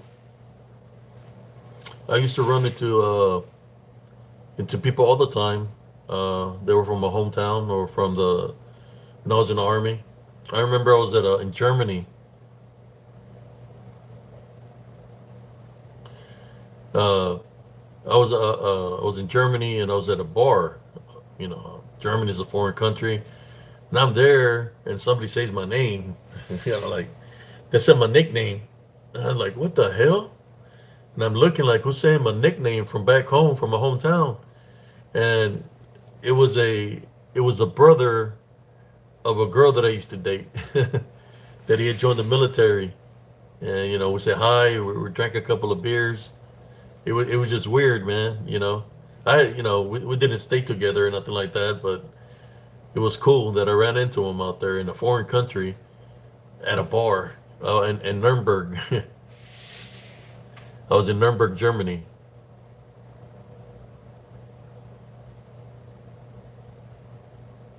Oh, he would call me Abe, you know, or they call me Magnetic. You know, back then they had those crazy ass names that people would give you. But he always called me Abe. That's what I heard, Abe. Uh, Before I went into combat, all the tanks were lined up. They were going to go fight the front lines. So it was just like miles of tanks, like a big line, right? Of nothing but tanks. So I walked. I was walking, passing tank by tank. My spirit told me that I was going to run into somebody that was from my hometown. So as I'm walking to see if I can see anybody familiar, I finally run into. There was in that tank. There was 4 people that were from my hometown. The crew was from my hometown. Uh, it was, I believe, Tommy Cantu. That's his dad's name was Abel Cantu. I ran into Mario Cantu. I mean Mario Chavarria. Uh, Danny. What's his last name? Danny. Trevino. and I can the other one I can remember his name, but he was Danny Trevino's friend, and they were all in the same tank. So once I ran into him, I got happy, and that was my cue, and I said, "Hey, how you doing, man?" And they said hi and stuff. Then I just walked back. It's kind of like we were there. Something guided me to them. Spiritually. I think I had walked like 2 miles. Then I walked back across because the tanks were in like in a big line. Like a very long line. So once I seen them, I said hi to them, and I just walked back. It's kind of like my spirit told me that I was gonna run into somebody that I knew, you know, from my hometown. You're welcome, Harley Shopper.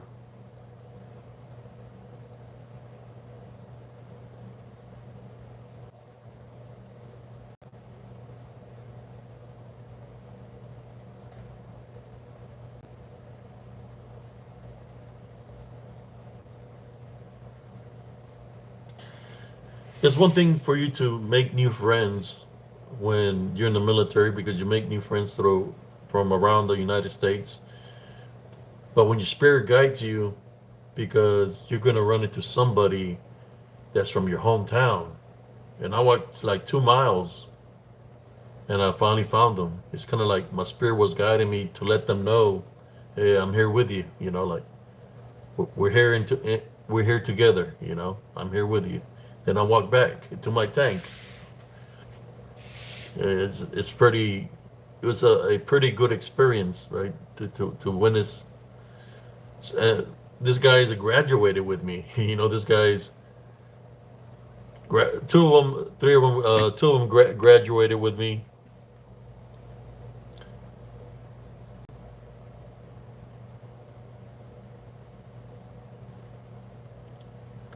Yeah, it's just an amazing feeling, you know.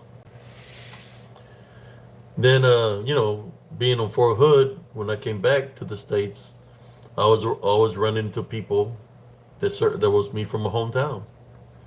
There's a lot of people that from my hometown, even though we might be a small town, they served the United States Army, they served in the Navy, they served in the Air Force, in different branches. It's a small town where it hardly has any jobs, so people have to do what they have to do. There was this young kid when I was in track that always see me walking by his house, and they're like, "Hey, how's track? Is it good?" I said, "Yes." And I look at him and I tell him, "Hey, so what do you plan to do when you graduate?" That's what he told me. I said, "Well, I'm getting the hell out of here. I'm joining the military and leaving this town." I would suggest you do the same thing. Go explore, get out of here. I joined the military, and then I guess as he grew, he joined the military. It's like our town has a lot of veterans. For a small town, a lot of veterans.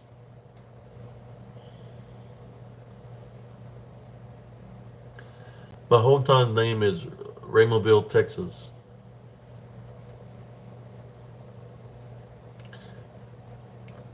That's why I shared the story the other day where I was tuning in about the pájaro. It's about this big bird that was attacking people.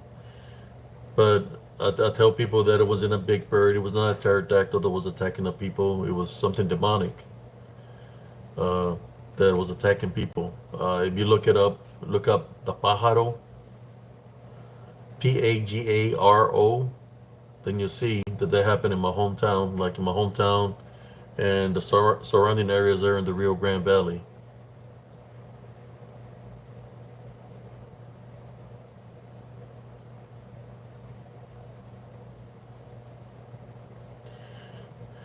Pájaro, Pajaro.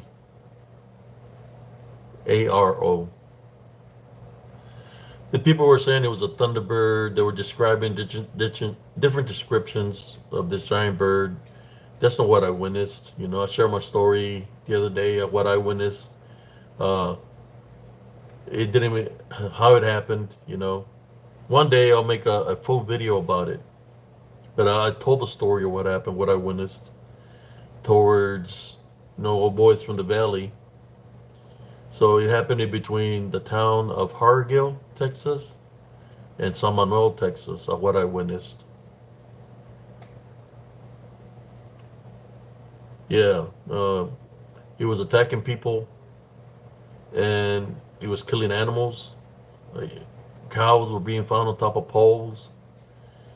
Goats were being found with no blood. You know, just a lot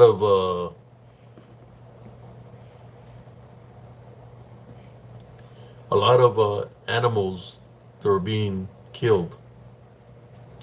So people were afraid to let the children out there and play, and a lot of children were being attacked. Yeah, see, he knows about it too. Yeah, shapeshifters come with la nagual. Yeah, Nicholas.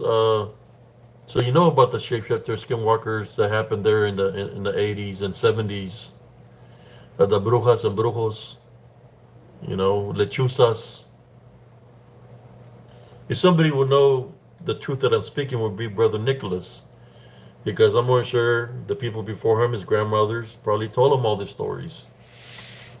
Uh, hey, don't be going out there at night. If the lechuza whistles, don't whistle back, because if you whistle, he's gonna come after you. Thank you, Harley Shopper. So Brother Nicholas is a truck driver. That's good. Oh yeah, there's still activity that happens there. Uh, I believe that Removille, Willacy County is built over on the ground itself is made out of limestone, a lot of limestone. So that by itself brings a lot of paranormal activity. It's kind of like we see the Llorona running down the streets there in Willacy County. La Llorona, she's look her up, guys. She's a legend, myth, urban legend, but it's a real legend. La Llorona, double Lorona.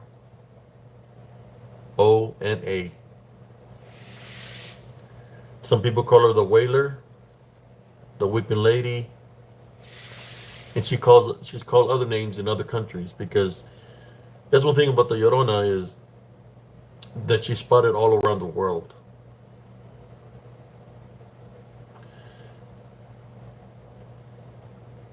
Yeah, lot of things happen there in Willacy County, man.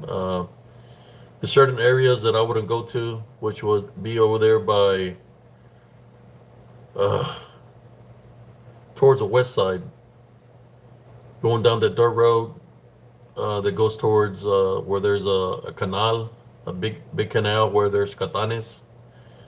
I would see some shadow figures over there at nighttime, or the shapeshifters. Another location, brother, view here. Yeah, brother Nicholas. No, Primo Jesse Carvajal used to live in Raymondville también. That's my cousin, Jesus Carvajal. He used to live in Raymondville too. Uh, what I was talking about, the the shapeshifter that you talking about, down over there, they will show themselves down by the canal where there's a canal where there's a you can cross over it, and they used to catch a lot of catanes over there. Over there, I would see them, the shapeshifter naguales, whatever you want to call them, but the location would be the junkyard, the dompe, the city dump, where the city dump is. If you go there like around 5:30 or 6 and stay there, just by the outside the gate, you will hear moanings, people in pain, man, where something happened there, and they're gonna be sound so horrific that you're gonna want to take out of there. There was this man, his name, he used to own the bread store down over there by the swimming pool. He used to be called Espinosas. He was a ex military veteran, and He's my cousin's padrino, and we would go over there feed his pigs because he had the land right beside the city dump. And he would tell me, he told us, hey, don't be coming out here like at 6:30 because there's things that come out around 6:30. I wouldn't advise you to be out here at around 6:30. That's what he would tell us. I was in track. I was running. I said, I'm going to run towards I was running down the dirt roads. I ran all the way to the city dump. And I was checking out his pigs, and because I would go feed them. So I was there. Next thing you know, it's already like 6:15, 6:20. I start hearing this moanings, man, coming from the city dump, and like a lot of noises, like of women, children, men, and I started running, right? Started running back to the town. As I was running back town, this black dog started chasing me. So I had to jump on a tree, and they were barking underneath the trees, and the sun was starting to set. Once the dogs took off, man, I ran, I ran pretty fast back into town. I was hauling, man, down the dirt road to make it back into town.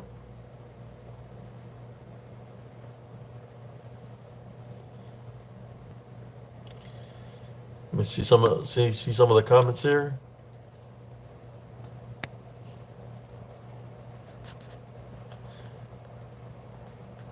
Thank you, Harley Cooper.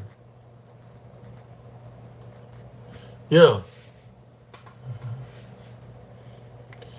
I had an encounter with a Llorona. She's spiritual real.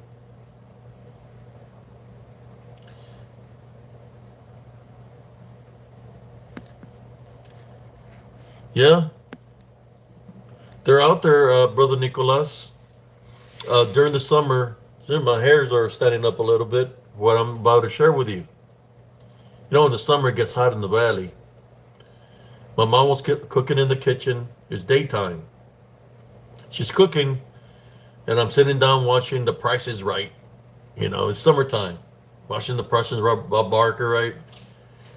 Next thing you know, my mom says, Abram, so how come you don't go play with your friend? It's like, what do you mean? And there's this kid standing like this on my screen window looking at me, and he's got clothes on and everything. I said, how come you don't go play with him? I want to go outside, and I seen him running around the house. I run, and I can't catch up to him. So I would get tired, and I will go back inside the house. And then sometimes you will see where you just see in a blur, a black blur, which is a shadow beings you're talking about. And he would stop in every window, and he'd be looking like this. You could see the kid looking through the window like this, my screen windows, and they take off running. You see a blur, and my mom's like, "How come you don't go play with your friend?" I said, "Mom, I don't think that's a kid, because every time I'm trying to chase, I can never catch up. Even I would slow down and hide to see if he would come around the house. He would never come around the house. So it was literally like you said, a bulto negro. We call it bulto negro, shadow being that was manifesting to look like a kid."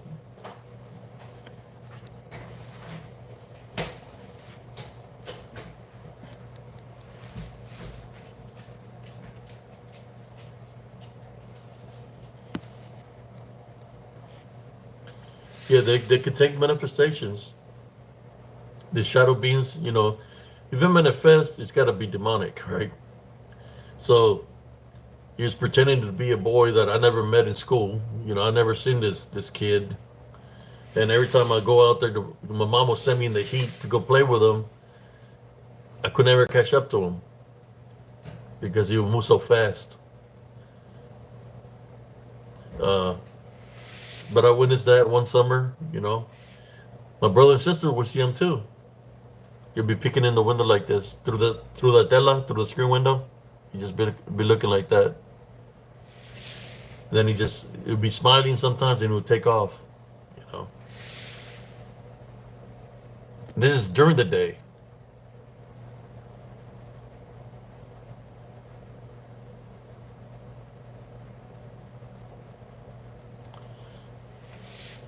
So you figure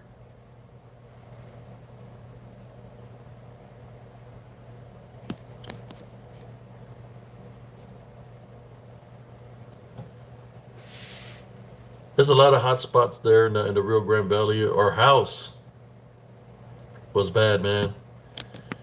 I believe there might have been some open portals there from when the brujas, so maybe the land was cursed or something. Where I believe they said at one point in time that that area. Okay, I remember the last name of the people, Sosas, the Sosas. You know, Olivia Sosa, Jaime Sosa, the Sosas. They lived on 930 West Main. Nicolas Salazar. Their cousins or your cousins, Salazar. No, Jaime Sosa, JP Sosa. Their cousins are your cousins. Mole Sosa. Well, one of the Salazar older brothers is married to one of their sisters, one of the Sosas. So that's how I know him.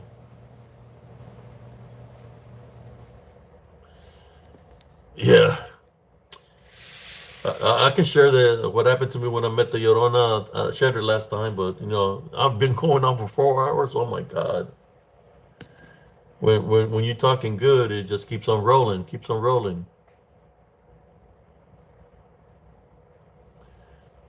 Yes, in Bremerville, there's some Sosas that live right across us, and one of the Salazar brother, the oldest brother, is married to one of the Sosas, which the sheriff of that town right now, I believe his name is Jesse Salazar.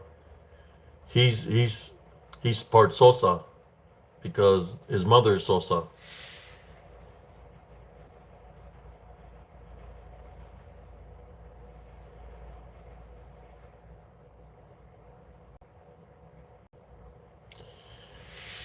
Yeah. Well, it was one evening. It was in my I was there's a back room that nobody wanted to sleep in because there's always paranormal activity happen there, where you feel pulling the legs. Sometimes you feel something jump towards your stomach. Or there was one day that I got a basketball just got thrown at me and hit me in the head. That kind of experience. Things like that would happen, and even worse. Or sometimes you would see something looking through the window with red eyes. You hear scratches and stuff like that. Uh, well, I was in high school. I was like 17, no, 16. And it was raining outside. It's raining real hard, and I was asleep. And I got woken up by a low pitched noise that my ears were ringing real bad. That my ears were hurting. And I'm grabbing my ears because I felt pain. So I go look out the window, because I hear a low pitched sound. And I don't know what's causing it. So I go like back down.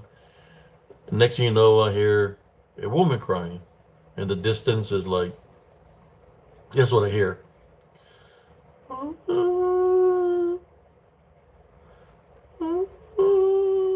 In the distance.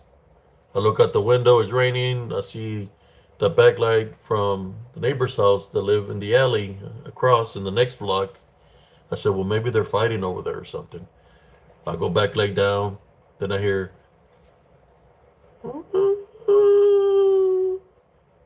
and I'm like, what the hell? Then I hear, and it's getting closer, closer to my house. Then next thing you know, on my door of that room is like,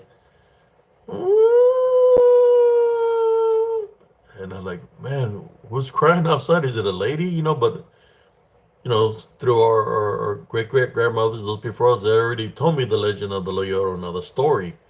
So the first thing I said, it's raining. It's got to be the freaking Llorona, right? So she's wailing there, and then she like, "Ooh, is he home?" I jump out of the bed. I run to the next room. My brothers are sleeping on the bunk bed. Fucking shake the bunk bed. I said, bro, the Llorona's here. My brother like, yeah, leave me alone. I'm trying to get some rest. There's no fucking Llorona. My older brother, by the window, because the window's right there by the bunk beds. She passes. She's, dressed in white.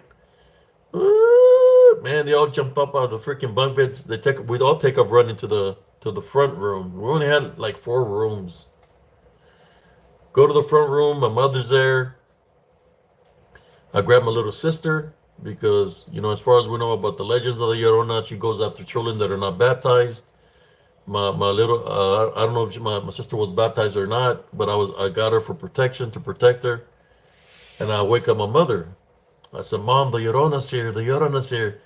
She's like, there's no Llorona, huerco pendejo. Then through that window, she's dressed in white with a thing over her head, passes right by the freaking window. And she goes to the front door and she's wailing her ass off. He's heals. My mom gets her knees. She's praying, saying the Our Father. And all my brothers and sisters all cuddled up over there in the corner. And I go to the door. I said, Mom, do you want me to open the door? Maybe it's a lady that needs help. No, huerco pendejo. Es la Llorona. Don't open the door. And I'm by the door, and you could hear her wailing right outside the door. And she's praying and she's wailing like making this ugly ass sound of crying. She goes in the rain through the link fence, goes right through it, right? Goes right through the link fence. We're freaking Mexicans, man. Like we done heard all the tales. So where's she going? Where's she going? Well, she go through the link fence. So we all take off running outside in the rain, and we're looking by her front gate like this. We see her going up the street. She takes a left because on her street there's a little hill. She takes a left down King Ranch Road or King Road or something, the last road, because I live almost in the outskirts of the town. And she goes. Next thing you know, you hear like boom, like a crash. So we all go with my mother up the hill, and we're looking, and what we're seeing is a semi truck. Since you're a boy's a troquero, it was a semi truck that was literally sideways, and it hit the Exxon that used to be there in the corner. There was an Exxon gas station back in the day. So we go there. The police are there, and they're trying to find out what happened. They asked the guy who was drinking. They said, no. I said, well, what happened? So I was driving, and this lady in white in a dress passed right in front of me, and I didn't want to hit her, so I jerked my truck, and I lost control of the truck. That's why I flipped the truck, because I didn't want to hit her. And that's what happened.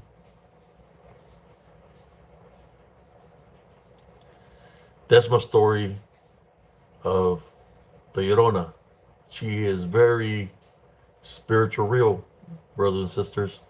I bullshit you not.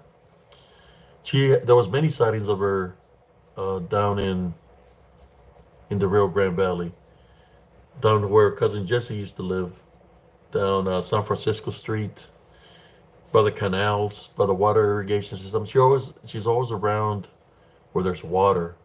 She's always around where there's children, by the school. Elsie Smith. I remember seeing her there when I was a kid. She was always calling me to the fence. When I go near her, she'll be crying. Mr. Mendiola, Coach Mendiola, yelled at me to get away from her one time. And he called me over there. He was a Vietnam vet. He told me, don't you ever go near that. I said, that's something evil. He's seen her, right? La Llorona.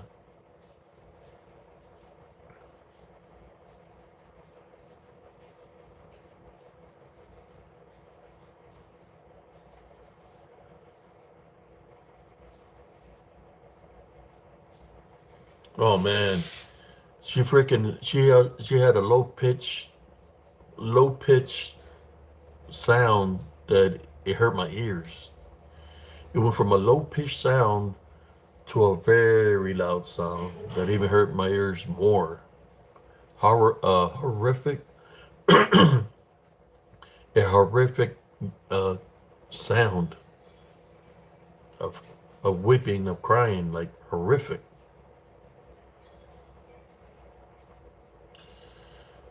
Yes, the story about her was that she had children, but she was a single parent. She was messing around with a married man.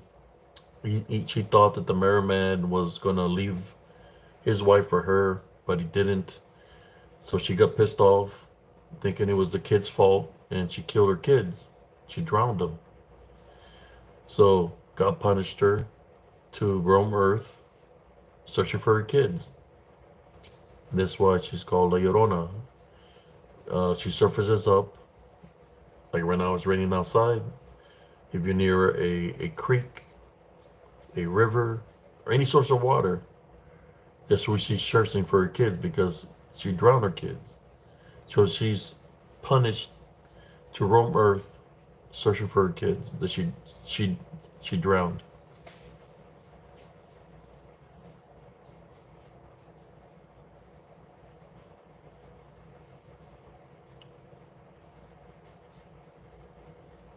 She killed her own kids. Yes. Yeah, I was making that sound, and I got a message from my son that I was talking too loud.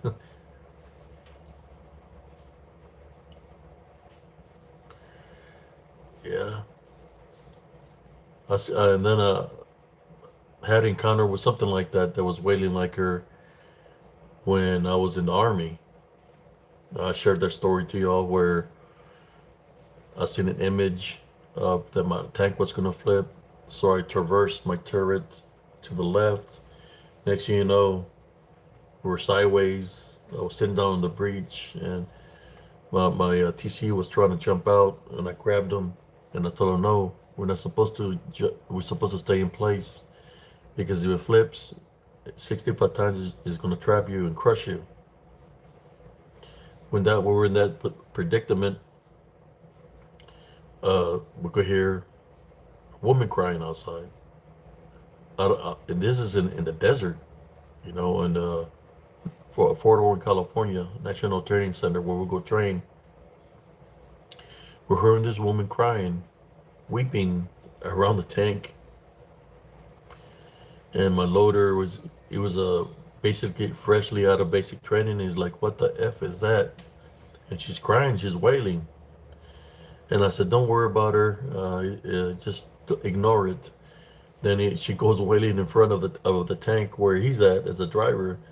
She's in front of over here. She's wailing over here in the front, and he's all scared. He's crying, because he's frightened off his butt. And I go into prayer and I start praying. As I go into prayer, saying the Our Father, the wailing stops. Uh, but then we get a call to turn on our lights, and they found us. We're sideways. One of the other tanks tied a tow strap, which is a big old metal cable, to the back of our tank so we wouldn't flip, and we was able to slide off our tank like a slide to safety. The only thing that stopped the tank from flipping over was the gun tube. When I seen the image, which would be this, I traversed the tank to the left. When it tried to flip, the gun tube got stuck in the dirt, and it was a gun tube that was holding the tank up, or else we would have flipped over into a 20-foot drop, in which most likely would have been severely injured or probably not here no more. So, was it the Llorona or was it death? The death cry.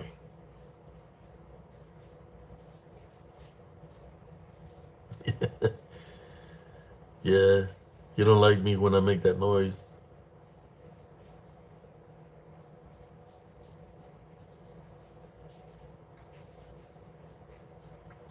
I could say I can go outside and make the noise better. I'm trying to keep it to a minimum here. You know, when you experience something, you remember what you experienced. So I can mimic the voice that she was making.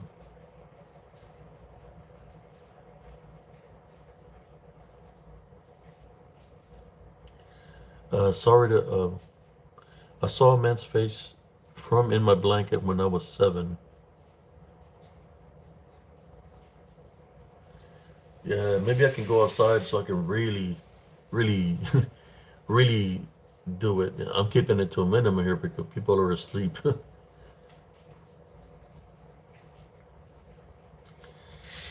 I just want to thank you for those that gave me the likes.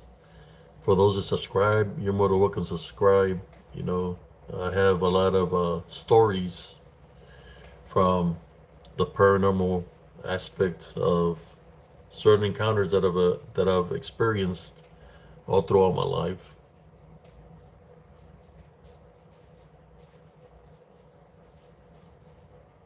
La Llorona. The Rona is double Lorona. It's LA. Then Llorona is double Lorona. Believe they got some movies of La Llorona also. You can look it up on YouTube. There should be a couple of movies. You can look at her as a Llorona or the Wailer.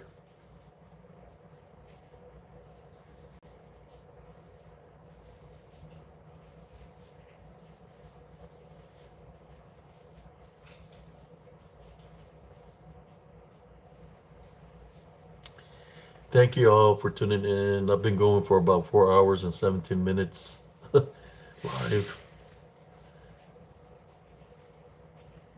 Yeah, check out a movie. You can check out a movie. I'm just saying that she exists spiritually in the spiritual aspect. I've witnessed her.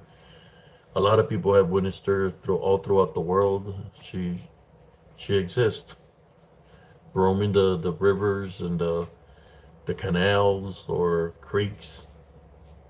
When it's raining, like it's raining right now, that's what she does. She roams, trying looking for her children that she killed, but that's her punishment. Another thing that people don't know about the Llorona is she goes after unfaithful men. After unfaithful men, she goes after men that are being unfaithful. Why? Well, the guy that was married was being unfaithful to his wife, so she goes after men that are cheating. That she goes after also.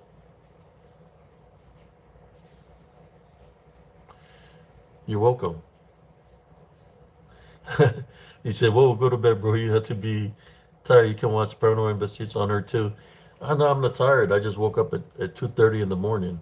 You know, I've been going live at 2:30. I had gotten some rest.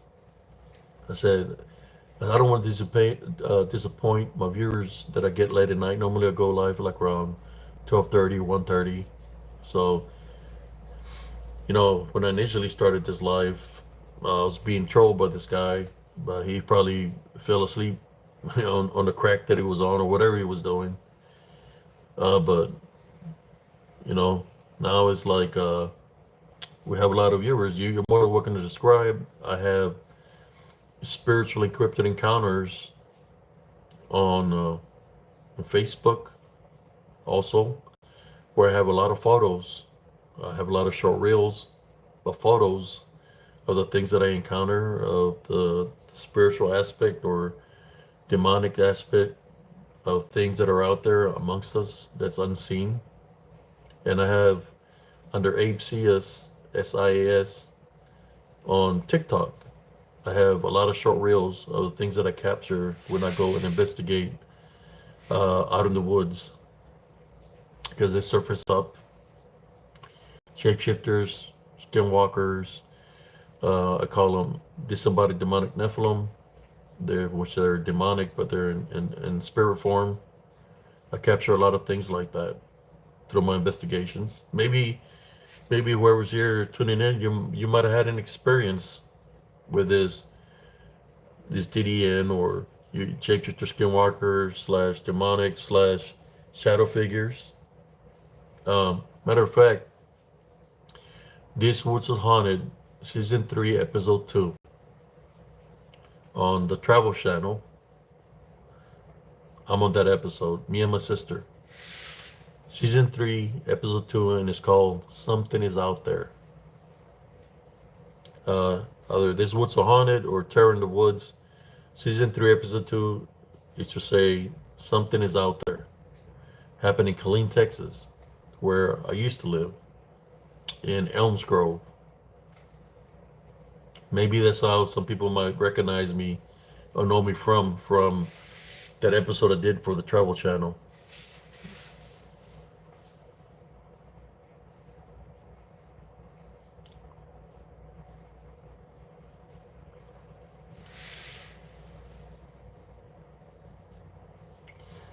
Yeah, he got tired. He got trolled out. He got trolled out. But yeah, I do a lot of podcasts with other people. Uh, I have my experience of what happened in Elms Grove also is on Document Encounters episode 53, and I've had so many podcasts that I've done that I talk about the spiritual aspect of things. I've done some podcasts with Paranormal Roundtable where we talk about the lechuzas, the brujas. Uh, we talked about a lot of things, and you made like 3 episodes or 3 of what I was speaking about. Bacuranderas, brujas, brujos, warlocks. Happened down there in the Rio Grande Valley. I talk about all the different spiritual aspects of the balance. But in saying that, brothers and sisters, thank you for listening. Thank you for tuning in. At this time, I will say, God bless you. God bless you and your family. Till next time, signing out for for this morning. Thank you for all the new friends the surfaced up. Thank you for interacting with me to be able to share the stories with me when I see the comments. I continue to say my stories. The interaction is very important, to get, how should I say, the people that are viewing to understand where I'm coming from. You see me, I'm not reading anything. I don't got no paper. I'm just telling you my experiences, in truth. This is what I do here in Spiritually Encrypted Encounters. I speak in truth about the things that I say. In saying that, God bless you. You have a beautiful, blessed day. Jacqueline, Katie, Ivy, Harley, a lot of people that were here. There's so many. Thank y'all for tuning in, and y'all have a blessed day. Peace out, everybody. If y'all got any questions, you can, after this video is out, you can always ask them. Leave what you think about what I spoke of today. You can leave any comments. If you got any questions, I'll read the comments and I'll answer them. Okay? Peace out, everybody.